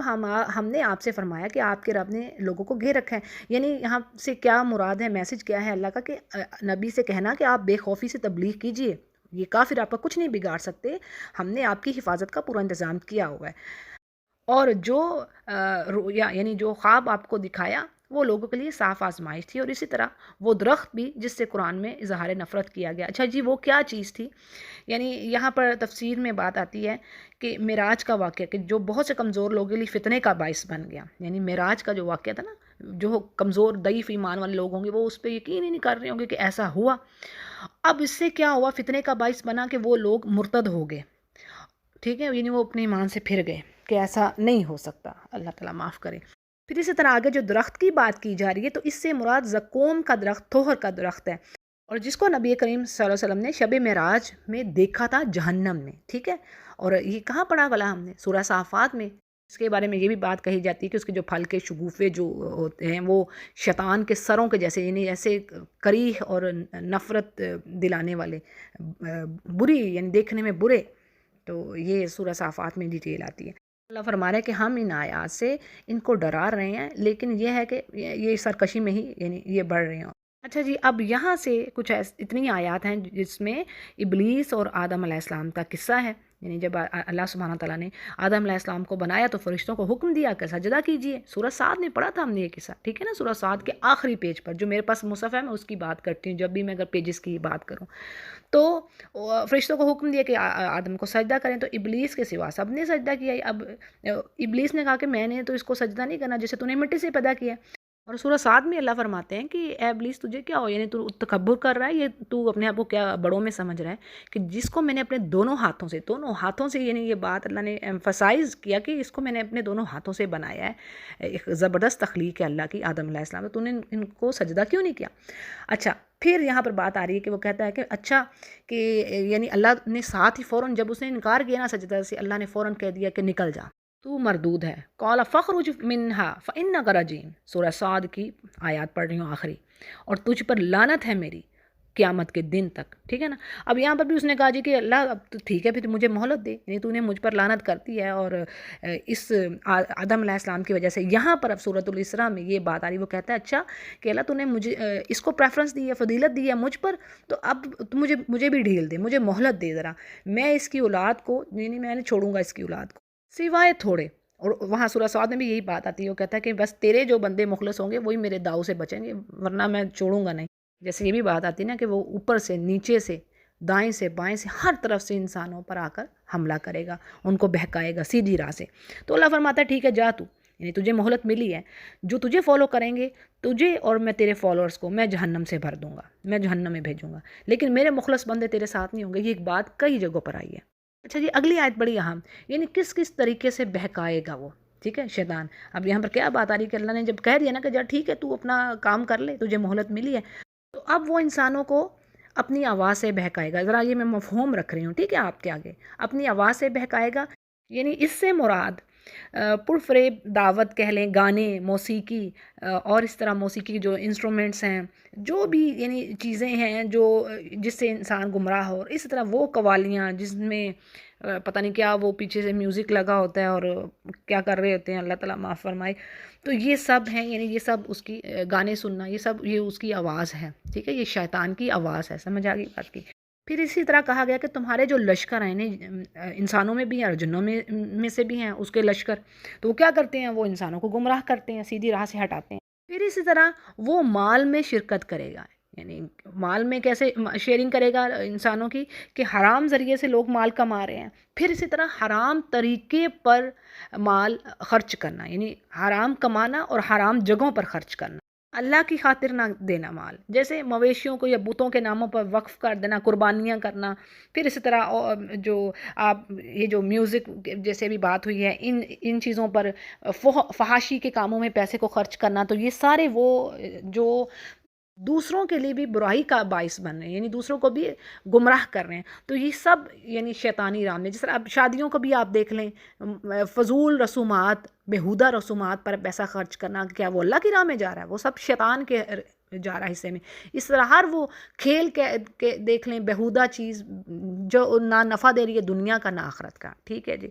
پھر اگلی چیز کیا ہے کہ انہیں جھوٹے وعدے دلائے گا کہ کوئی جنت دوزخ نہیں ہے، مرنے کے بعد دوبارہ زندگی نہیں، جو کافر کہتے ہیں کہ بھی ہمیں تو بس ہم جب ختم ہو گئے، ہڈیاں سڑ گل گئی تو پھر کیا ہوگا، نہیں ہم تو ایسے ہی ہیں، بس ہم نے تو یہ زمانہ ہی مار رہا ہے اور ہم اٹھ رہے ہیں۔ پھر اسی طرح فقر کا بھی لوگوں کو ڈراتا ہے کہ اللہ کی راہ میں خرچ نہ کرو، اللہ وعدہ دیتا ہے مغفرت کا۔ تو بات یہ ہے کہ یہ جو شیطانی وعدے ہیں سب کے سب فریب ہیں۔ فریب کا مطلب یعنی غلط کام کو ایسا خوبصورت کر کے انسانوں کو دکھاتا ہے کہ جی اس کو بڑا اچھا لگ رہا، اور اللہ فرماتا ہے کہ میرے سچے بندے یعنی ان پر تیرا کوئی بس نہیں چلے گا، اور اپنے بندوں کے لیے وہی کافی ہے، یعنی چاہے وہ جو مرضی کر لے، جو اللہ کے خالص بندے ہیں ان کو وہ بہکانے میں ناکام ہی رہے گا۔ اور آگے اللہ فرماتے ہیں کہ تمہارا رب تو وہ ہے جو تمہارے لیے دریا میں کشتیاں چلاتا ہے تاکہ تم اس کا فضل تلاش کرو، یعنی یہ اللہ اپنی نعمت گنوا رہا ہے، اور وہ تمہارے اوپر بڑا ہی مہربان ہے، اور سمندروں میں جب تمہیں مصیبت پہنچتی ہے تو تم پکارتے ہو اسی کو، پھر تو سب گم ہو جاتے ہیں، یہاں پر کافروں سے کہا جا رہا ہے، یعنی جب سمندر میں پھنستے ہیں تو خالص ایک اللہ کو پھر پکارتے ہیں، پھر سارے معبود ہوا ہو جاتے ہیں، یہی بات اللہ کر رہے ہیں، پھر اللہ ہی باقی رہ جاتا ہے، اور جب پھر اللہ ان کو خشکی میں لے جاتا ہے تو پھر منہ پھیر لیتے ہیں۔ یہ انسانی خصلت، تکلیف میں گڑ گڑانا، جزا وزا کرنا، اور جیسی نعمتیں ملی ساتھ ہی ناشکری۔ پھر ڈرایا جا رہا ہے کہ کیا تم اس چیز سے بے خوف ہوگے کہ تمہیں وہ خشکی کی طرف لے جا کر زمین میں دھسا دے، یا پھر تم پر پتھروں کی آندھی بھیج دے، پتھروں کی بارش کر دے یا آندھی بھیج دے، جیسے لوط علیہ السلام کی قوم پر بھی ہوئی، اور پھر تم کوئی اپنا نگہبان یعنی کوئی تمہیں بچانے والا نہ ہوگا؟ اور کیا تمہیں اس بات کا بھی کوئی ڈر نہیں ہے کہ اللہ تمہیں دوبارہ دریا کے سفر پر لے آئے اور پھر تم پر تیز اور تند ہوائیں چھوڑ دے اور تمہیں ماضی والے کفر کے باعث تمہیں ڈبو دے؟ پھر تو ایسا ہے کہ تمہارا یعنی تمہارا پیچھا کرنے والا یعنی ہم سے کوئی پوچھنے والا نہ ہو کہ ان کو کیوں ڈبویا، یہ یعنی اللہ بادشاہ ہے کائنات کا۔ پھر آگے بات آ رہی ہے، یقیناً ہم نے آدم کی اولاد کو بڑی عزت دی اور انہیں خشکی اور تری کی سواریاں دی، انہیں پاکیزہ چیزوں کی روزیاں دیں، اپنی بہت سی مخلوق پر انہیں فضیلت عطا فرمائی، یعنی تمام مخلوقات پر آدم کی اولاد کو اللہ نے برتری دی، پریفر کیا۔ اور اللہ فرماتے ہیں کہ جس دن ہم ہر جماعت کو اس کے لیڈر سمیت بلائیں گے، پھر ان کا اعمال نامہ ان کے دائیں ہاتھ میں دے دیا جائے گا اور وہ کہا جائے گا کہ شوق سے پڑھو اپنا اعمال نامہ، اور آج کے دن کسی پر کوئی ظلم نہ ہوگا۔ یہ اللہ نے کئی جگہوں پر بات کہی، یعنی جو نیکی لائے گا اس کو اس کی نیکی سے بڑھ کر اللہ دے گا، یہ بھی قرآن کریم میں کئی جگہوں پر آیا ہے، ٹھیک ہے۔ پھر جو برائی لائے گا اس کو اس کی برائی کا اتنا ہی یعنی اس کی پنشمنٹ ہوگی، بڑھ کر نہیں ہوگی۔ سبحان اللہ، یہ اللہ کا فضل کرم۔ اچھا جی، اس آیت کی تفسیر میں ایک بات یہ آپ کے آگے رکھ دیتی ہوں کہ امام کے معنی لیڈر اور کے قائد کے ہوتے ہیں۔ یہاں پر تھوڑا سا ڈس ایگریمنٹ ہے مفسرین کے درمیان۔ ایک گروہ کہتا ہے کہ اس سے مراد پیغمبر ہے، یعنی ہر امت کو اس کے پیغمبر کے حوالے سے پکارا جائے گا، یعنی فلاں پیغمبر کی قوم۔ اور بعض کہتے ہیں کہ جی آسمانی کتاب مراد ہے، یعنی جو انبیاء کے ساتھ نازل ہوئی، جیسے کہ کہا جائے گا اہل تورات یا اہل انجیل یا اہل قرآن، ٹھیک ہے، اس طریقے سے پکارا جائے گا، یہ بات آ رہی ہے۔ اور پھر اللہ فرماتے ہیں جو کوئی اس جہان میں اندھا رہا، یعنی اللہ کی آیتوں سے تو منہ موڑا رہا، آنکھیں دیکھ ہی نہیں رہی تھی، سن ہی نہیں رہے تھے کان، تو وہ آخرت میں بھی اندھا اور راستے سے بھٹکا ہوا ہی ہوگا۔ اور پھر کہا جا رہا ہے کہ اے نبی، آپ کو اس وحی سے جو بھی ہم نے آپ پر اتارا بہکانا چاہتے ہیں کہ آپ اس کے سوا کچھ اور کہ ہمارے نام سے گھڑ گھڑا لیں، یعنی کہ یہ چاہتے ہیں کافر، تب تو یہ آپ لوگ یعنی یہ لوگ آپ کو اپنا دوست بنا لیں گے، یعنی اگر آپ اپنی طرف سے کوئی بات کر دیں جو ہم نے کہی نہیں، تب تو یہ آپ کو اپنا دوست بنا لیں گے، اور اگر ہم آپ کو ثابت قدم نہ رکھتے تو بہت ممکن تھا کہ آپ ان کی طرف یعنی مائل ہو جاتے۔ اب یہاں پر بات یہ آ رہی ہے کہ کیا پتہ چلتا ہے کہ مشرکین اگرچہ آپ صلی اللہ علیہ وسلم کو مائل کرنا چاہتے تھے اپنی طرف، لیکن اللہ نے آپ کو بچایا اور آپ ذرا بھی ان کی طرف جھکے نہیں، یعنی کسی چیز پر بھی آپ نے کمپرومائز نہیں کیا۔ اور آگے کہا جا رہا ہے کہ بالفرض اگر ایسا ہو جاتا، یعنی آپ ان کی طرف مائل ہو جاتے، تو پھر تو ہم آپ کو دوہرا عذاب دنیا کا دیتے اور دوہرا عذاب یعنی موت کا، یعنی قدر و منزلت کے حساب سے سزا کا تعین ہوتا ہے، ٹھیک ہے، یہ بات یہاں پر سامنے آ رہی ہے۔ اور پھر کہا جا رہا ہے کہ آپ اپنے لیے تو ہمارے مقابلے میں کسی کو مددگار نہ پاتے، اور یہ تو آپ کے قدم اس زمین سے اکھاڑنا ہی چاہتے ہیں، یہ جو کافر ہیں، کہ تاکہ آپ کو یہاں سے نکال دیں۔ آگے کہا جا رہا ہے کہ اگرچہ یہ بات یہ سوچ رہے ہیں، لیکن آپ کے جانے کے بعد یہ بھی بہت کام ٹھہر پائیں گے، یعنی یہ دستور چلا رہا ہے اللہ کا جو پہلے رسولوں سے ہے بات، یعنی جب ان کی قوموں نے انہیں اپنے وطن سے نکالا رسولوں کو، تو ان قوموں پر بھی اللہ کا عذاب ہے، یعنی وہ اس عذاب سے نہ بچ سکیں۔ پھر آگے کہا جا رہا ہے کہ ہمارا یعنی یہ سنت ہے اللہ کی، یہ اس میں آپ تبدیلی نہ پائیں گے۔ پھر آگے نبی سے کہا جا رہا ہے، بات تو نبی سے کی جا رہی ہے لیکن میسج سب کے لیے، کہ نماز قائم کریں، آفتاب یعنی سورج کے ڈھلنے سے لے کر رات کی تاریکی تک، اور فجر کا قرآن پڑھنا بھی۔ یقیناً فجر کا جو قرآن ہے وہ حاضر اسے کہا گیا ہے، یعنی مشہود کے یہاں پر ورڈ آ رہے ہیں بڑے خوبصورت، کہ اِنَّ قرآن الفجر کان مشہودا۔ اب ایک تو یہاں پر یہ نمازوں کا ٹائم بتایا جا رہا ہے کہ رات کی تاریکی سے مراد مغرب اور عشاء کی نمازیں ہیں، ٹھیک ہے، اور جو آفتاب کے ڈھلنے کی بات ہے تو اس کے بعد ظہر اور عصر کی نماز کی بات ہو رہی ہے۔ اب یہ جو حاضر ہونے کی بات ہے، اس میں کیا چیز ہے یہ جان لیجئے، یعنی فجر کے وقت فرشتے حاضر ہوتے ہیں، جو تفسیر میں یہاں پر بات آ رہی ہے، بلکہ دن کے فرشتوں اور رات کے فرشتوں کی گیدرنگ ہوتی ہے، ٹھیک ہے، اجتماع جس کو کہتے ہیں ورڈ اردو میں، جیسے کہ حدیث سے ثابت ہے، صحیح بخاری کی حدیث ہے کہ رات والے فرشتے جب اللہ کے پاس جاتے ہیں تو اللہ تعالیٰ ان سے پوچھتا ہے کہ حالانکہ وہ خود اس کو خوب پتہ ہے کہ تم نے میرے بندوں کو کس حال میں پایا، تو فرشتے کہتے ہیں کہ جب ہم ان کے پاس گئے تو اس وقت وہ نماز پڑھ رہے تھے، اور جب ان کے پاس سے ہم آئے ہیں تو انہیں نماز پڑھتے ہوئے چھوڑ کر آئے ہیں۔ بخاری اس حدیث کو روایت کر رہے ہیں۔ تو اس سے کیا پتہ چل رہا ہے کہ فجر کے وقت کا قرآن یعنی یہ اس پر گواہ ہوتے ہیں فرشتے، ٹھیک ہے، اور یہ انتہائی اہم بات ہے، یہ ایک سیکرٹ ٹپ آپ کو دے رہی ہوں کہ جس نے جو چاہتا ہے نا کہ میری تجوید خوبصورت ہو جائے، قرآن کو اچھے خوبصورت انداز میں پڑھیں، تو وہ یہ جو ٹائم ہے نا فجر کا، اس ٹائم کو بس پکڑ لیجئے۔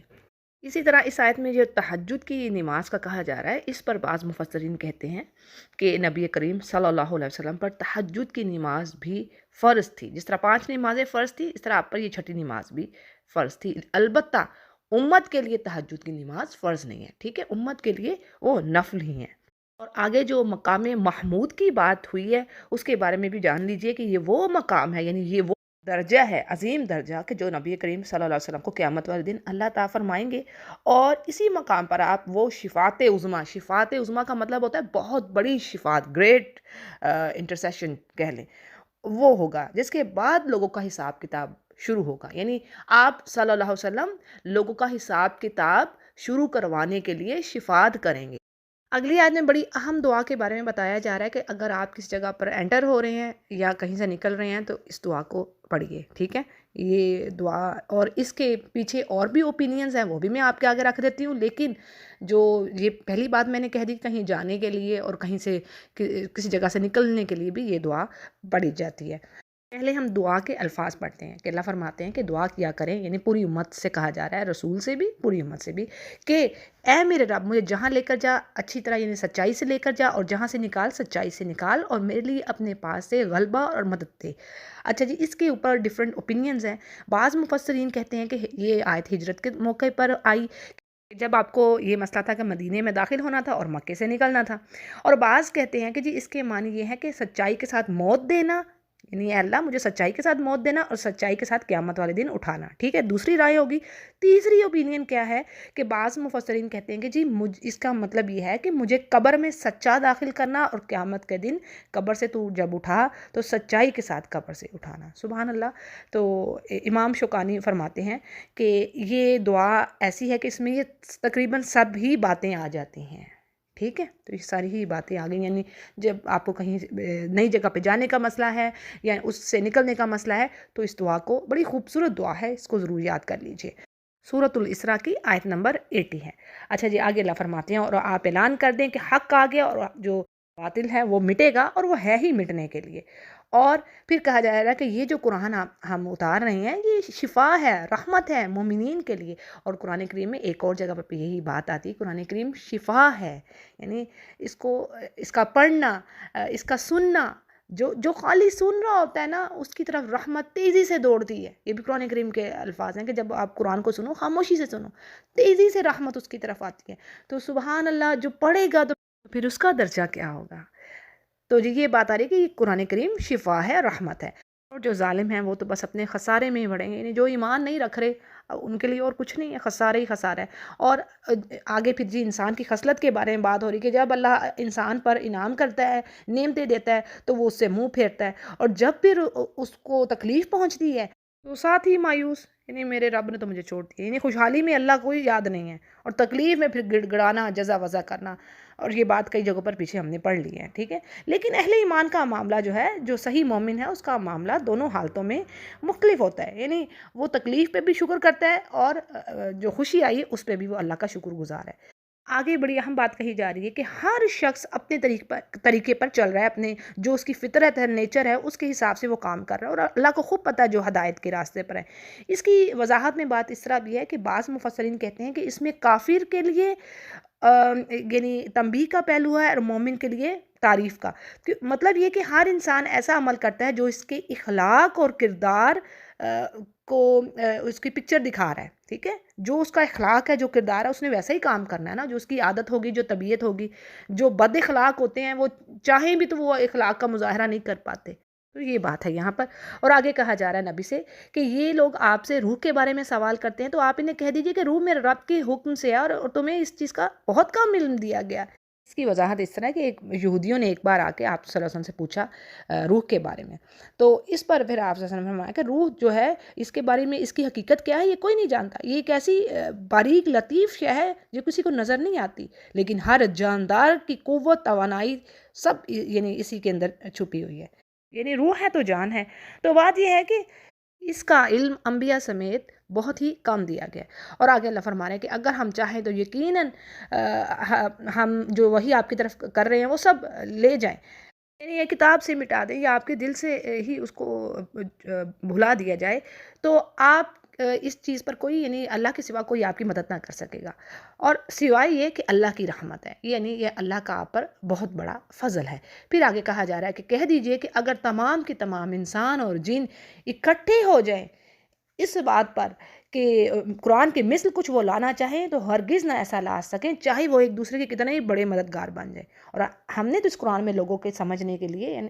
طرح طرح کی اللہ نے مثالیں بتا دی ہیں، لیکن کیا ہے کہ انسان بڑا ہی ناشکرا ہے اور وہ منہ ہی پھیرتا ہے اس چیز سے۔ اور آگے کافروں کی بات کی گئی، یعنی قریش مکہ کی، کہ کہتے کیا تھے کہ اے نبی ہم آپ پر تو ہرگز ایمان نہ لائیں گے جب تک کہ آپ ہمارے لیے زمین سے کچھ چشمہ جاری کریں، یا خود اپنے لیے ہی کوئی آپ کے پاس باغ ہو کھجوروں کا انگوروں کا اور اس کے درمیان بہت ساری نہریں ہوں، یا پھر آپ آسمان کو ہم پر ٹکڑے ٹکڑے کر کے گرا دیں۔ یعنی دیکھیں الٹی سیدھی باتیں، معجزات مانگتے تھے کہ ایسا ایسا کریں۔ اور یہ بات سورۃ الفرقان میں پڑھی نا، شروع کی آیات میں یاد کریں کہ کیا کہتے تھے کہ جی اس نبی کے پاس کوئی باغ کیوں نہیں ہے جہاں سے یہ کھاتا پیتا، تو یہ نبی کیسا ہے، یہ بازاروں میں چل پھر رہا ہے۔ تو اللہ فرماتے ہیں میں نے تو نبی آپ سے پہلے بھیجے،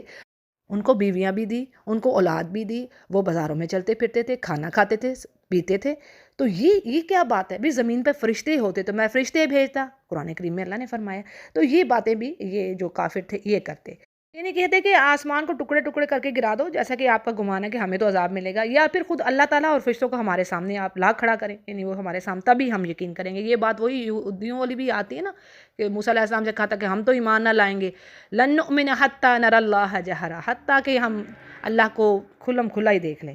پھر کیا کہتے ہیں کہ یا پھر آپ کے لیے کوئی سونے کا گھر ہی بن جائے، گولڈ کا گھر بن جائے نبی کے لیے، تو ہمیں بھی یقین آئے کہ ہاں بھئی یہ نبی ہے، اور یا پھر آپ آسمان پر چڑھ جائیں، اور ہم تو آپ کے چڑھ جانے کا بھی اس وقت تک یقین نہ کریں گے جب تک کہ ہم آپ پر کوئی کتاب، یعنی آپ ہم پر کوئی کتاب نہ اتار لائیں جسے ہم خود پڑھ لیں۔ یعنی ہر شخص اپنے ہاتھ میں خود ہی کوئی صحیفہ دیکھنا چاہتا تھا۔ تو یہ مذاق ہے کہ اللہ ہر کسی کے سے کلام کرتا پھرے، ہر کسی کو اپنی باتیں دیتا پھرے؟ جاہلوں کو تو یہ چیزیں نہیں نہ ملتی، یہ تو یہ اللہ کا وہ انعام ہے، وہ فضل ہے جو اللہ چنتا ہے اپنے بندوں کو، صادق جو امین ہیں، صدیق ہیں، سچے ہیں، معصوم ہیں، گناہوں سے پاک۔ تو یہ جی کافروں کی باتیں یہاں پر آ رہی ہیں۔ تو اللہ فرماتے ہیں کہ اے نبی ان کو جواب دیجئے کہ میرا رب تو پاک ہے، وہ ایک اور میں بھی ایک انسان ہوں اور جو رسول بنایا گیا ہوں، اور لوگوں کے پاس ہدایت پہنچ جانے کے بعد ایمان سے روکنے والی صرف یہی چیز تھی کہ انہوں نے کیا کہا کہ اللہ نے ایک انسان کو رسول بنایا۔ یعنی بہت بڑی یہ ایک ان کے لیے مصیبت تھی کہ وہ انسان کو میسنجر ہی نہیں سمجھتے تھے۔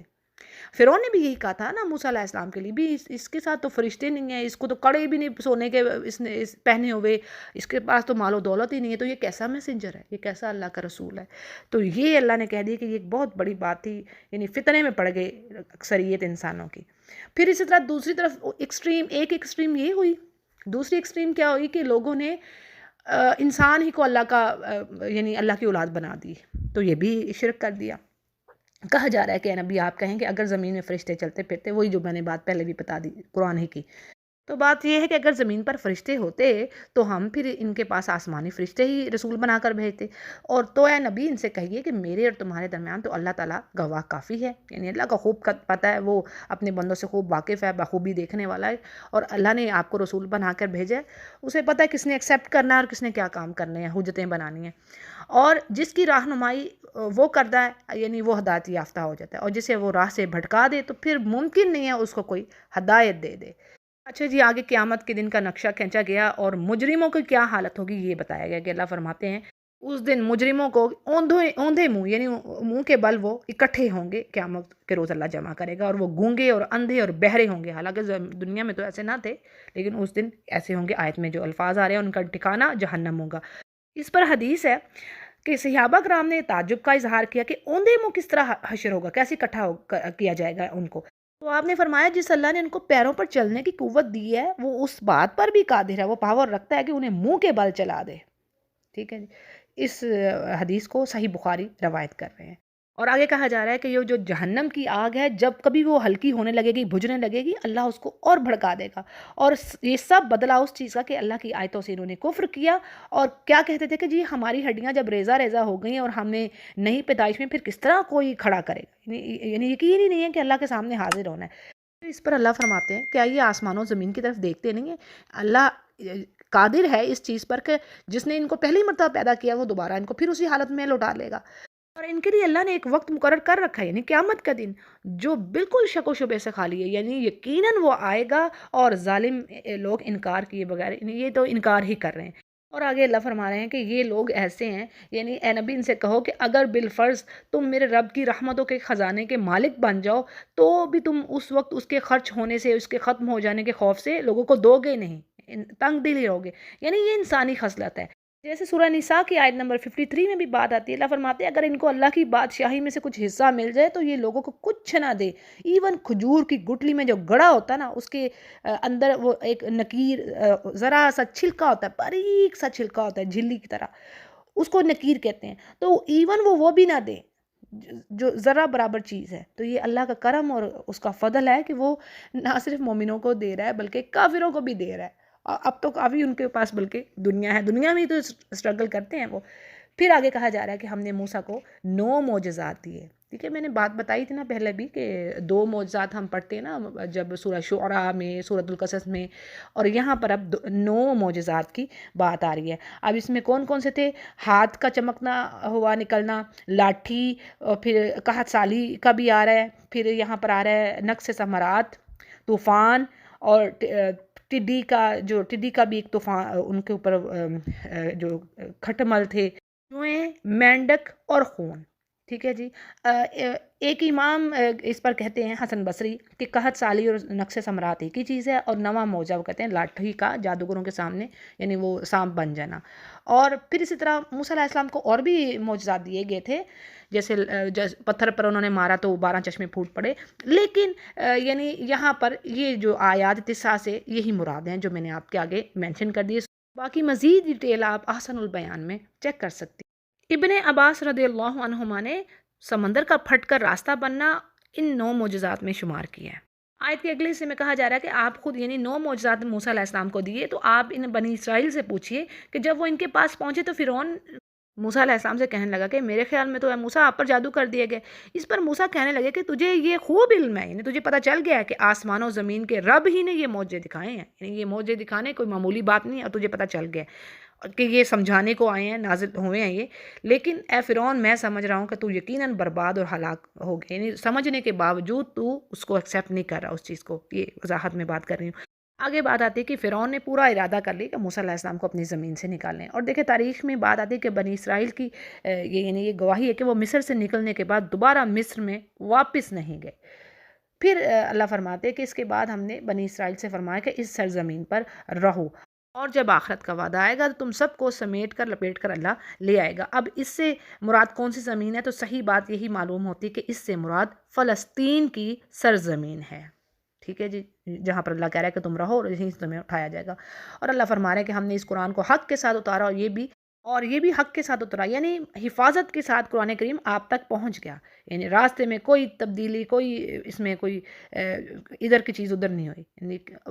فرشتہ امین تھے وہ جبرائیل علیہ السلام جو لے کر آئے، سب سے فرشتوں میں بڑھ کر ان کی آنر، ان کی عزت، اور سب سے امین تھے، یعنی خاص مقام ہے ان کا جبرائیل علیہ السلام کا جو اس قرآن کو لانے والے ہیں۔ اور آپ کو ہم نے نہیں بھیجا لیکن لوگوں کو خوشخبری سنانے کے لیے اور ڈرانے والے کے لیے، یعنی آپ ڈرانے والے ہیں، خوشخبری دینے والے ہیں۔ اور آگے کہا جا رہا ہے کہ قرآن کو ہم نے تھوڑا تھوڑا کر کے اس لیے اتارا ہے کہ تاکہ آپ مہلت یعنی آرام سے تسلی سے لوگوں کو سنائے، اور ہم نے خود بھی اسے یعنی تدریج سے نازل کیا، ایک دم ہی نازل نہیں کر دیا، اس کے پیچھے حکمت تھی تاکہ آپ کے دل میں وہ بات جم جائے اور اس طرح مومنوں پر بھی واضح ہو جائے۔ پھر آگے کہا جا رہا ہے کہ آپ کہہ دیجئے کہ تم اس پر ایمان لاؤ یا نہ لاؤ، اس قرآن پر جنہیں اس سے پہلے علم دیا گیا ان کے پاس تو جب بھی اس کی تلاوت کی جاتی ہے تو وہ ٹھوڑیوں کے بل سجدہ میں گرتے ہیں، یعنی وہ علماء جنہوں نے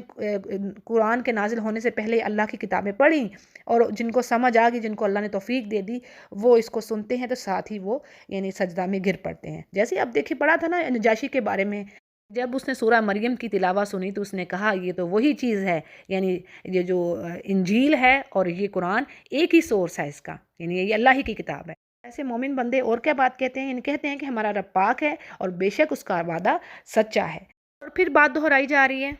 کہ وہ ٹھوڑیوں کے بل سجدے میں گرتے ہیں، اور قرآن ان کی عاجزی اور خشوع خضوع کو اور بڑھاتا ہے، یعنی ان پر رکت آ رہی ہوتی ہے، اللہ کا شکر اور جو ہمبلنس ہے، عاجزی ہے، وہ اور بڑھتی ہے۔ اور آگے اللہ فرماتے ہیں کہ ان سے کہیے کہ اللہ کو اللہ کہہ کر پکاریں یا رحمان کہہ کر، جس نام سے بھی پکاریں تمام نام اچھے ہیں، یعنی اللہ کے جو بھی نام ہیں وہ سب اچھے ہیں، تو جس نام سے بھی پکاریں وہ اچھا ہے۔ بعض مشرکین نبی کریم صلی اللہ علیہ وسلم کی زبان سے اصل میں رحمان اور رحیم کے الفاظ سنتے تو کہتے کہ ہمیں تو یہ کہتا ہے کہ ایک اللہ کو پکارو، خود دوسرے معبودوں کو پکارا ہے۔ اب اللہ نے واضح کر دیا کہ بھی اللہ کے تو کتنے ہی نام ہیں۔ پھر ایک اور نصیحت کی جا رہی ہے کہ نہ تو آپ اپنی نماز میں بلند آواز رکھیے، نہ ہی بالکل چھپی ہوئی، بلکہ درمیانہ راستہ لیجیے۔ اس آیت کی شان نزول میں یہ بات کہی جاتی ہے کہ ایک بار آپ صلی اللہ علیہ وسلم کا گزر ابو بکر صدیق رضی اللہ عنہ کی طرف سے ہوا، تو آپ نے دیکھا کہ وہ بہت ہی پست آواز سے نماز پڑھ رہے تھے، یعنی بہت ہی خفیہ جیسے آپ کہہ لیں۔ اور پھر ایک بار عمر رضی اللہ عنہ کو دیکھنے کا اتفاق ہوا تو وہ اونچی آواز میں نماز پڑھ رہے تھے۔ جب آپ نے دونوں سے پوچھا تو اس پر ابو بکر صدیق رضی اللہ عنہ نے کہا کہ میری آواز تو وہ رب سن رہا ہے، میں اس سے بات چیت کر رہا ہوں، مناجات کرتا ہوں، تو وہ تو میری آواز سن ہی رہا ہے نا۔ اور عمر رضی اللہ عنہ نے جواب دی کہ میرا مقصد سوتوں کو جگانا اور شیطان کو بھگانا ہوتا ہے، اس لیے میں اونچا پڑھتا ہوں۔ تو آپ نے صدیق رضی اللہ عنہ سے فرمایا کہ آپ اپنی آواز کو قدرے بلند کریں، اور عمر رضی اللہ عنہ سے کہا کہ آپ اپنی آواز کو کچھ کم رکھیں۔ اور عائشہ رضی اللہ عنہا فرماتی ہیں کہ یہ آیت دعا کے بارے میں نازل ہوئی ہے کہ یعنی صلاح مراد دعا ہے جو درمیانی آواز سے مانگی جائے، نہ بہت اونچی اور نہ ہی بہت پست۔ تو یہ بھی ایک اوپینین ہے۔ آگے کہا جا رہا ہے کہ آپ کہہ دیجئے کہ تمام تعریفیں اللہ ہی کے لیے ہیں، جو نہ تو اولاد رکھتا ہے، نہ ہی اس کی بادشاہت میں کوئی شریک ہے، کوئی اس کا پارٹنر ہے، نہ ہی کوئی ایسی ریزن ہے کہ وہ کمزور ہے اور کوئی اس کا حمایتی ہے، اور اس کی تو پوری یعنی آپ پوری اللہ کی بڑائی بیان کریں۔ تو جی الحمدللہ ہماری سورہ بنی اسرائیل مکمل ہوئی۔ سورۃ الکہف کو شروع کرتے ہیں۔ بسم اللہ الرحمن الرحیم۔ سورۃ الکہف کتنی اہم ہے، یہ بات میرا خیال ہے کہ ڈھکی چھپی نہیں ہے ہم سے، الحمدللہ اب اتنی نالج ہے لوگوں کو، یہ ویل نون سورہ ہے، یعنی بڑی اہم ہے۔ کہف کے معنی ہے غار کے، اور اس سورہ میں اصحاب کہف کا واقعہ بیان ہوا ہے، اسی لیے اس سورہ کو سورہ کہف کہا جا رہا ہے، ٹھیک ہے، جو اس کا نام ہے۔ اب مزید اس کی اہمیت بہت اہم بات ہے یہ کیا کہ حدیث میں ہے کہ اس کی پہلی 10 آیات یا آخری 10 آیات، ٹھیک ہے، بعض روایات میں آتا ہے پہلی 10 آیات، بعض میں آتا ہے آخری 10 آیات۔ تو بہرحال جس نے یہ 10 آیات چاہے شروع سے کر لے، روایات ڈیفرنٹ ہے، میں نے بتا دیا، تو جو ان آیات کو یاد کرے گا، پڑھے گا، وہ فتنہ دجال یعنی دجال کے فتنہ سے بچا رہے گا، محفوظ رہے گا۔ صحیح مسلم اس کو روایت کرتے ہیں۔ پھر اسی طرح اس سورہ کی، سورۃ الکہف کی، ٹھیک ہے، اس سورہ کی جمعے کے دن جو تلاوت کرے گا تو کیا ہوگا کہ ایک جمعہ سے لے کے آئندہ جو اگلے آنے والا جمعہ ہوگا اس میں ایک خاص اس کی یعنی وہ ڈیورنگ وہ جو ٹائم ہے سارا، ایک خاص نور کی روشنی رہے گی اس پڑھنے والے کے لیے، ٹھیک ہے، یعنی جو اس سورۃ الکہف کو ایک جمعہ میں پڑھ لے گا تو اگلے آنے والے جمعے تک ایک خاص روشنی نور رہے گا اس کے لیے۔ اس کو بھی صحیح البانی اور صحیح الجامع الصغیر روایت کر رہے ہیں۔ پھر ایک اور بڑی اہم بات کہ اس کے پڑھنے سے گھر میں سکینت اور برکت یعنی سکون اور برکہ اور رحمہ، یعنی یہ اللہ کی طرف سے فضل ہے جو اس سورہ کے پڑھنے سے اس گھر پر آتا ہے، الحمدللہ۔ پھر اسی طرح ایک واقعہ ہے اس کے بارے میں کہ ایک صحابی نے سورہ کہف پڑھی اور گھر میں ایک جانور تھا وہ بدکنا شروع ہو گیا، تو انہوں نے جب غور کیا تو دیکھا کہ بات یہ تھی کہ انہیں اپنے اوپر ایک بادل نظر آیا جس نے انہیں ڈھانپ رکھا تھا، یعنی وہ بادل کیا تھی چیز، وہ سکینہ تھی، اللہ کی رحمت تھی۔ تو اس واقعے کا ذکر جب صحابی نے نبی کریم صلی اللہ علیہ وسلم سے کیا تو آپ نے فرمایا کہ پڑھا کرو، یعنی قرآن پڑھتے وقت سکینت نازل ہوتی ہے، رحمت نازل ہوتی ہے اللہ کی۔ دیکھیں یہ بھی تو بھی پیچھے پڑھ لیا نا ہم نے کہ بھی قرآن خالی جو سن ہی رہا ہے اس کی طرف رحمت دوڑتی ہے، تو پھر پڑھنے والے کا حال کیا ہے، میں نے پہلے بھی یہ بات کہی۔ تو جی اس واقعے کو بھی صحیح بخاری روایت کر رہے ہیں، یعنی زبردست بالکل ٹھیک بات ہے۔ تو جی سورہ کو شروع کرتے ہیں۔ الحمدللہ الذی انزل علی عبدہ الکتاب ولم یجعل لہ عوجا، یعنی تمام تعریفیں اس اللہ ہی کے لیے ہیں جس نے اپنے بندے پر یہ قرآن اتارا اور اس میں کوئی کسر باقی نہیں رکھی، یعنی کوئی کجی کوئی ایسی چیز نہیں رہی بندوں کے لیے دینی اور دنیاوی لحاظ سے، کہ یہ ہر طرح سے یہ مکمل کوڈ آف لائف انسانوں کو پرووائڈ کر رہی ہے، وہ بھی ایسے کہ جو سوسائٹی کے لیے، انسانیت کے لیے بہترین ہیں، بینیفٹ دینے والے۔ تو بات ہے کہ اس کو ایسا رکھا، بالکل سیدھا ٹھیک ٹھاک رکھا تاکہ نبی بشارت دے ان کو یعنی جو مومن ہیں، جو ایمان لانے والے ہیں اس پر اور جنہوں نے اچھے اعمال کیے، کہ ان کے لیے بہترین اجر ہے اور وہ اس میں ہمیشہ رہیں گے۔ پھر دوسری چیز کیا ہے کہ یہ ان لوگوں کو ڈرا دینے والی چیز ہے، ان کے لیے یعنی وارننگ ہے، کہ جو یہ کہتے ہیں کہ اللہ اولاد رکھتا ہے اور مال، ان کو علم نہیں ہے اس بات کا، نہ ہی ان کے آبا جانتے ہیں۔ اتنی بڑی بات یہ منہ سے نکال رہے ہیں اور بے شک یہ جھوٹ بول رہے ہیں۔ اور کئی بار یہ بات پیچھے ہو گئی نا، جیسے سورہ مریم میں بھی اللہ نے فرما دی، اتنی بڑی بات منہ سے نکال رہے ہیں کہ زمین شک ہو جائے، پہاڑ ریزہ ریزہ ہو جائے جو یہ بات کہہ رہے ہیں، اور آسمان پھٹ پڑے۔ سبحان اللہ، وہ کیسے حلم والا ہے کہ اس بات کو بھی اللہ یعنی برداشت کر رہا ہے، ان کو ڈھیل دے رہا ہے، مہلت دے رہا ہے، پھر بھی ان کافروں کو آگے نبی کریم صلی اللہ علیہ وسلم کو نصیحت کی جا رہی ہے، ان کو سمجھایا جا رہا ہے کہ آپ کیا اپنی جان گنوا دیں گے ان کے پیچھے، ان کافروں کے پیچھے، کہ جو ایمان نہیں لا رہے؟ یعنی آپ کی شدید خواہش ہوتی تھی کہ کافر ایمان لے آئیں، اور آپ کو تکلیف ہوتی تھی جب یہ منہ پھیرتے کافر اس چیز سے، تو اس پر آپ کو سمجھایا جا رہا ہے۔ کہا جا رہا ہے کہ جو کچھ اس زمین پر ہے، یعنی جو اس کی رونقیں ہیں، زینتیں ہیں، جو اللہ نے مال و دولت اور جو خزانے اس میں چھپا رکھے ہیں انسانوں کے لیے، قیمتی میٹلز ہیں، دھاتیں ہیں، ویجیٹیشنز ہیں جو زمین اگا رہی ہے انسانوں کے لیے، تو جو کچھ ہے یہ سب کا سب فنا ہو جانا ہے یہ، اور اس کو یعنی یہ چند روزہ زندگی ہے، اور جیسے اللہ نے کئی جگہوں پر فرما دی کہ متاع غرور، یہ اس کو دے کے فریب میں دھوکے میں نہ انسان ہے اپنی آخرت کی یعنی تیاری کرے۔ یہ سب کچھ اس لیے بنایا گیا، اس دنیا کے بنانے کا مقصد یہ کہ اللہ چیک کرنا چاہتا ہے، آزمانا چاہتا ہے کون اچھے اعمال کرنے والا ہے تم میں سے۔ اور یہ جو زمین ہے نا، یعنی یہ سب کچھ، یہ سب ایک وقت آنا ہے کہ صاف میدان ہو جانا ہے، کچھ نہیں رہنا، نہ کوئی درخت، نہ کوئی پہاڑ، کوئی چیز نہیں باقی رہنی، ایک چٹیل ہموار میدان بن جائے گا، ٹھیک ہے، پلین فیلڈ جسے کہہ لیں۔ پھر آگے کہا جا رہا ہے کہ اے نبی آپ کیا خیال کرتے ہیں کہ یہ جو اصحاب کہف والی بات ہے، یہ ایک بہت بڑی اور عجیب نشانی ہے، یعنی اس سے بھی بڑی نشانیاں ہیں اللہ کی۔ دیکھیں یہ جو کائنات کا بنانا، اللہ نے کئی جگہوں پر کہا دی نا، سورہ نازعات میں بھی بات آئی ہے کہ بھی کائنات کا بنانا انسان کی تخلیق سے بڑھ کر ہے، یہ زیادہ بڑا کام ہے۔ انسان کو بنانا اور پھر اس کو لوٹا دینا اور ڈھیروں ڈھیر پیدا کر دینا، یہ اللہ کے لیے بالکل بھی مشکل نہیں ہے، بڑا ہی آسان ہے۔ تو بات یہ ہے کہ یہ ایک نشانی نہیں ہے اللہ کی کہ اصحاب کہف جو غار میں رہے 300 سال سے ابو بات آتی ہے، تو اللہ فرما رہے ہیں اس سے بھی بڑی بڑی چیزیں ہیں، یعنی یہ جو کائنات ہے اس میں دیکھو میری نشانیاں، دن اور رات کا آنا جانا، آسمان کی طرف دیکھو کس طرح اللہ نے کیسے اس کو وداؤٹ اینی پلرز بنایا، اور کوئی شگاف نہیں، کوئی فلاء نہیں ہے، اور وہ کیسے حفاظت کر رہا ہے انسان کی، تو بے شمار چیزیں ہیں۔ بات یہ ہے سورہ ملک میں جیسے ہم پڑھیں۔ اچھا جی، تو آگے اب یہاں پر سٹوری سٹارٹ ہوتی ہے اصحاب کہف کی۔ اصحاب جو ہے صاحب کی جمع ہے، اور اصحاب الکہف یعنی غار کے ساتھی، اور رقیم بعض مفسرین کے نزدیک بستی کا نام ہے جہاں سے یہ نوجوان گئے تھے، اور بعض کہتے ہیں اس پہاڑ کا نام ہے جس میں غار واقع ہے، یعنی کہف ایسا غار جو پہاڑ کے اندر ہوتا ہے، ٹھیک ہے۔ اچھا جی، بعض مفسرین کہتے ہیں رقیم سے مراد ایک تختی ہے لوہے کی یا سیسے کی جس میں اصحاب کہف کے نام لکھے ہوئے تھے، لیکن مفسر کہتے ہیں یہاں پر کہ آفٹر انویسٹیگیشن یہ بات زیادہ صحیح معلوم ہوتی ہے کہ یہ غار جس پہاڑ میں ہے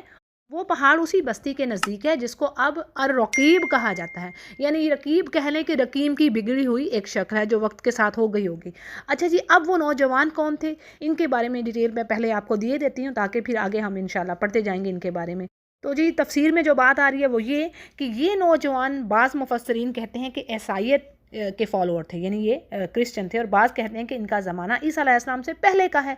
تو بات یہ ہے کہ دوسری رائے کو ابن کثیر نے یعنی ترجیح دی ہے کہ بھی ان کا زمانہ عیسیٰ علیہ السلام سے بھی پہلے کا ہے ان نوجوانوں کا۔ اب یہ نوجوان کون تھے؟ کہتے ہیں کہ ایک بادشاہ تھا، دقیانوس اس کا نام تھا، جو لوگوں کو بتوں کی عبادت کرنے، ان کے ناموں پر نظر و نیاز یعنی قربانی کرنا، چڑھاوے چڑھانا لوگوں کو اس بات پر ابھارتا تھا۔ اللہ نے ان چند نوجوانوں کے دلوں میں یہ بات ڈال دی کہ عبادت کے لائق تو صرف اللہ ہی ہے جو آسمان و زمین کا بنانے والا ہے، اور مفسرین کہتے ہیں کہ ان کی تعداد 9 سے کم تھی، یعنی سبحان اللہ، اللہ نے ان کے دل میں ہدایت ڈال دی۔ دیکھیں بات اللہ نے قرآن کریم میں کئی جگہ پر کہی نا کہ بھئی یہ دین، سب کے سب لوگ تو پہلے ایک ہی دین پر تھے، توحید پر تھے، تو یہ شیطان نے بگاڑا، ان کو راہ سے ہٹا دیا۔ اچھا جی، بات نوجوانوں کی طرف آتی ہے کہ انہوں نے کیا کیا کہ ایک الگ یعنی ایک سیپریٹ جگہ پر اللہ کی عبادت کرنا شروع کر دی۔ آہستہ آہستہ لوگوں میں یہ بات پھیل گئی، یعنی لوگوں کو پتہ چل گیا کہ ان کا عقیدہ کیا ہے، اور یہ بات بادشاہ تک بھی پہنچ گئی۔ اب اس نے اپنے دربار میں ان کو بلایا اور ان سے پوچھا، تو انہوں نے وہاں پر صاف صاف کہہ دیا کہ ہم تو ایک اللہ کی عبادت کرتے ہیں۔ اب اس پر کافر بادشاہ نے ظاہر ہے ان کو پکڑ کر سزا دینا چاہیے ہوگی، ان کو روکنا چاہا ہوگا، کیونکہ وہ تو ان کو لوگوں کو بتوں کی پوجا پر ابھار رہا تھا۔ پھر کیا تھا، انہوں نے اس بادشاہ اور اپنی مشرک قوم کے ڈر سے، یعنی ان نوجوانوں نے اپنے دین کو بچانے کے لیے آبادی سے دور ایک پہاڑ میں گئے، وہاں پر غار میں پناہ لے لی۔ اب اللہ نے ان پر وہاں پر نیند طاری کر دی، مسلط کر دی نیند، اور وہ 309 سال وہاں سوئے رہے، 309 سال۔ اور یہ اللہ کی بہت بڑی نشانی ہے، بہرحال اللہ نے کہہ دی اس سے بھی بڑی بڑی میری نشانی ہے جی۔ اب سٹوری ان کی یہاں پر آگے شروع ہو رہی ہے کہ اللہ فرماتے ہیں کہ وہ چند نوجوان جنہوں نے غار میں پناہ لی اور دعا کی کہ اے ہمارے رب، ہمیں اپنے پاس سے رحمت عطا کر اور ہمارے کام میں ہمارے لیے آسانی کر دے، اور اللہ نے ان کے کانوں پر گنتی کے کئی سال تک پردے ڈال دیے غار میں، ٹھیک ہے، اللہ نے ان کو نیند دے دی نا، سلا دیا ان کو، 309 سال کہا جا رہا ہے۔ اور پھر اللہ فرماتے ہیں کہ اللہ نے ان کو کھڑا کیا، ان کو جگا دیا نیند سے، تاکہ وہ یہ معلوم کر لیں کہ انہوں نے کتنی مدت گزاری اور کس نے زیادہ یاد رکھا۔ پھر آگے بات آ رہی کہ ان کا صحیح واقعہ ہم تیرے سامنے بیان کر رہے ہیں، انہی نوجوان کا۔ یہ چند نوجوان اپنے رب پر ایمان لائے تھے اور اللہ نے ان کو ہدایت میں اور ترقی دی، تو اللہ نے ان کے دلوں کو مضبوط کیا، جبکہ یہ اٹھ کھڑے ہوئے اور کہنے لگے کہ ہمارا رب تو، یہ اپنی قوم کے اگینسٹ ہو گئے کہ ہم تو ان کے والا کام نہیں کریں گے، کہ ہمارا رب تو وہی ہے جو آسمانوں زمین کا رب ہے، اور یہ ممکن ہی نہیں ہے ہم اس کے سوا کسی اور کا معبود پکاریں، اگر ایسا کیا ہم نے تو نہایت ہی غلط بات کہی۔ اب یہ جو ہماری قوم ہے، اس نے اللہ کے سوا اور لوگوں کو معبود بنا رکھا ہے، اور کوئی دلیل بھی نہیں ہے ان کے پاس، تو یہ اللہ پر جھوٹ باندھ رہے ہیں، اور یہ ان سے بڑھ کر ظالم کون، یہ ساری باتیں مفسرین کے نزدیک یا تو بادشاہ کے دربار میں کر رہے تھے، جب بادشاہ نے بلایا، توحید کا آواز کر رہے تھے، یا پھر بعض کہتے ہیں مفسرین کے شہر سے باہر آپس میں کھڑے ایک دوسرے کو توحید کی بات کر رہے تھے۔ پھر وہ کہتے ہیں کہ اب ایسا ہے کہ ہم ان کے معبودوں سے تو دور ہوئے، ادھر تو جانا نہیں، اور اللہ کے سوا کسی کی عبادت نہیں کرنی، تو چلو اب کسی غار میں ہم پناہ لیتے ہیں، اور اللہ تعالیٰ ہمارا رب ہم پر رحمت کرے گا اور ہمارے کاموں میں آسانی کرے گا۔ اور آگے اللہ کا معجزہ، سبحان اللہ، کہ کس طرح اللہ نے ان ہدایت والے ایمان والے لوگوں کو کیسے ان کی حفاظت کی، کہ اللہ فرماتے ہیں کہ آپ دیکھیں کہ جو سورج تھا جب طلوع ہوتا تو ان کے غار سے دائیں جانب کو وہ جھک جاتا، دھوپ ان پر نہیں پڑتی۔ پھر اسی طرح جب سن سیٹ ہوتا، غروب کے وقت بھی سورج بائیں طرف سے کترا کے گزر جاتا، دھوپ ان پر نہ آتی، اور وہ غار میں ایک کھلی جگہ پر تھے۔ اور یہ اللہ کی نشانیوں میں سے اللہ فرماتے ہیں ایک نشانی ہے، اور اللہ جس کو ہدایت فرمائے وہ سیدھے راستے پر، اور جسے اللہ تعالیٰ گمراہ کر دے، جو اللہ کی طرف آنے کی تڑپ ہی نہیں رکھ رہا، تو اللہ اس کو کیسے ہدایت دے۔ ایسے یہ دقیانوس بادشاہ اور اس کے جو فالوورز تھے، وہ ہدایت سے محروم ہی رہے نا، اب میسج بھی چلا گیا ان کے پاس، عقیدہ بھی واضح ہو گیا نوجوانوں کا۔ تو سبحان اللہ، اللہ یہی بات فرما رہے ہیں کہ جو پھر ایسے شخص ہیں، ان کا کوئی کارساز نہیں، کوئی ان کو رہنمائی نہیں دے سکتا جب اللہ کی طرف وہ آنے والی نہیں ہے۔ آگے کہا جا رہا ہے کہ جی آپ خیال کرو ان نوجوانوں کو دیکھ کر کہ وہ جاگ رہے ہیں حالانکہ وہ سوئے ہوئے ہیں، یہاں پر بات یہ کہ ان کی آنکھیں کھلی ہوئی تھی جس طرح کے جاگنے والے شخص کی ہوتی ہے، اور بعض مفسرین کہتے ہیں کہ زیادہ کروٹیں بدلنے کی وجہ سے وہ بیدار سے جاگے سے نظر آتے تھے، اور اللہ تعالیٰ نے جیسے خود آگے فرما دی کہ اللہ انہیں دائیں طرف اور بائیں طرف کروٹیں دلاتے تھے، اور اس کی وضاحت میں بات یوں ہے تاکہ ان کے جسموں کو مٹی نہ کھائے۔ اور پھر اسی طرح ان کا جو کتا تھا وہ چوکھٹ پر اپنے ہاتھ پھیلائے ہوئے بیٹھا تھا، اور کہا جا رہا ہے کہ اگر آپ جھانک کر انہیں دیکھ لیتے تو ضرور الٹے پاؤں بھاگ جاتے ان کے روب سے، جو اللہ نے ایک طرح سے اللہ نے انتظام کیا ہوا تھا ان کی حفاظت کا، کہ کوئی ان کے قریب نہ جا سکے۔ پھر جی آگے بات آتی ہے، اللہ فرماتے ہیں کہ ہم نے انہیں جگہ دیا تاکہ وہ آپس میں پوچھ کر لیں کہ وہ کتنی دیر اس غار میں ٹھہرے۔ اب ان میں سے ایک کہنے لگا کہ کیوں بھائی کتنی دیر ٹھہرے رہے ہیں، دوسرے نے کسی نے جواب دیا کہ 1 دن یا 1 دن سے بھی کم۔ اب اس پر کہنے لگے کہ تمہارے رب کو یہ خوب معلوم ہے کہ ہم کتنی دیر سوئے رہے یا ٹھہرے رہے اس غار میں۔ پھر ایک دوسرے سے کہتے ہیں کوئی ایک تم میں سے جائے، یہ پیسے لے کر، چاندی لے کر شہر میں، اور دیکھے کون سا کھانا پاکیزہ ہے، کھانا لے کر آئے۔ دیکھیں یہ انسانی ضرورت ہے، اٹھنے کے بعد ان کو پہلی یہ فکر ہوئی۔ پھر کیا کہتے ہیں کہ بڑی احتیاط اور نرمی سے کام لینا، کسی کو خبر نہ ہو تمہارے بارے میں۔ اب تو وہی سوچ رہے تھے نا کہ ان کی قوم مشرک ہے، وہ اسی طرح ہی ہوگی، ان کے سوچیں تو یہی تھی نا۔ تو انہوں نے کہا جی کھانا لاؤ اور کسی کو پتہ نہ لگے کہ ہم کہاں چھپے ہوئے ہیں، اگر ان کو پتہ چل گیا تو یہ تو کافر تم پر غلبہ پا لیں گے اور تمہیں یا سنسار کر دیں گے، یا پھر تمہیں اپنے دین میں واپس لوٹا لیں گے، پھر تو ہرگز ہم فلا نہ پائیں گے۔ تو آگے ذرا ان کی باقی ڈیٹیل بھی ہم دیکھ لیتے ہیں، پھر انشاءاللہ اگلی آیات کو پڑھتے ہیں۔ اب جب ان کا ساتھی وہ سکہ چاندی کا لے کر گیا جو 300 سال پہلے دقیانوس بادشاہ کے زمانے کا تھا،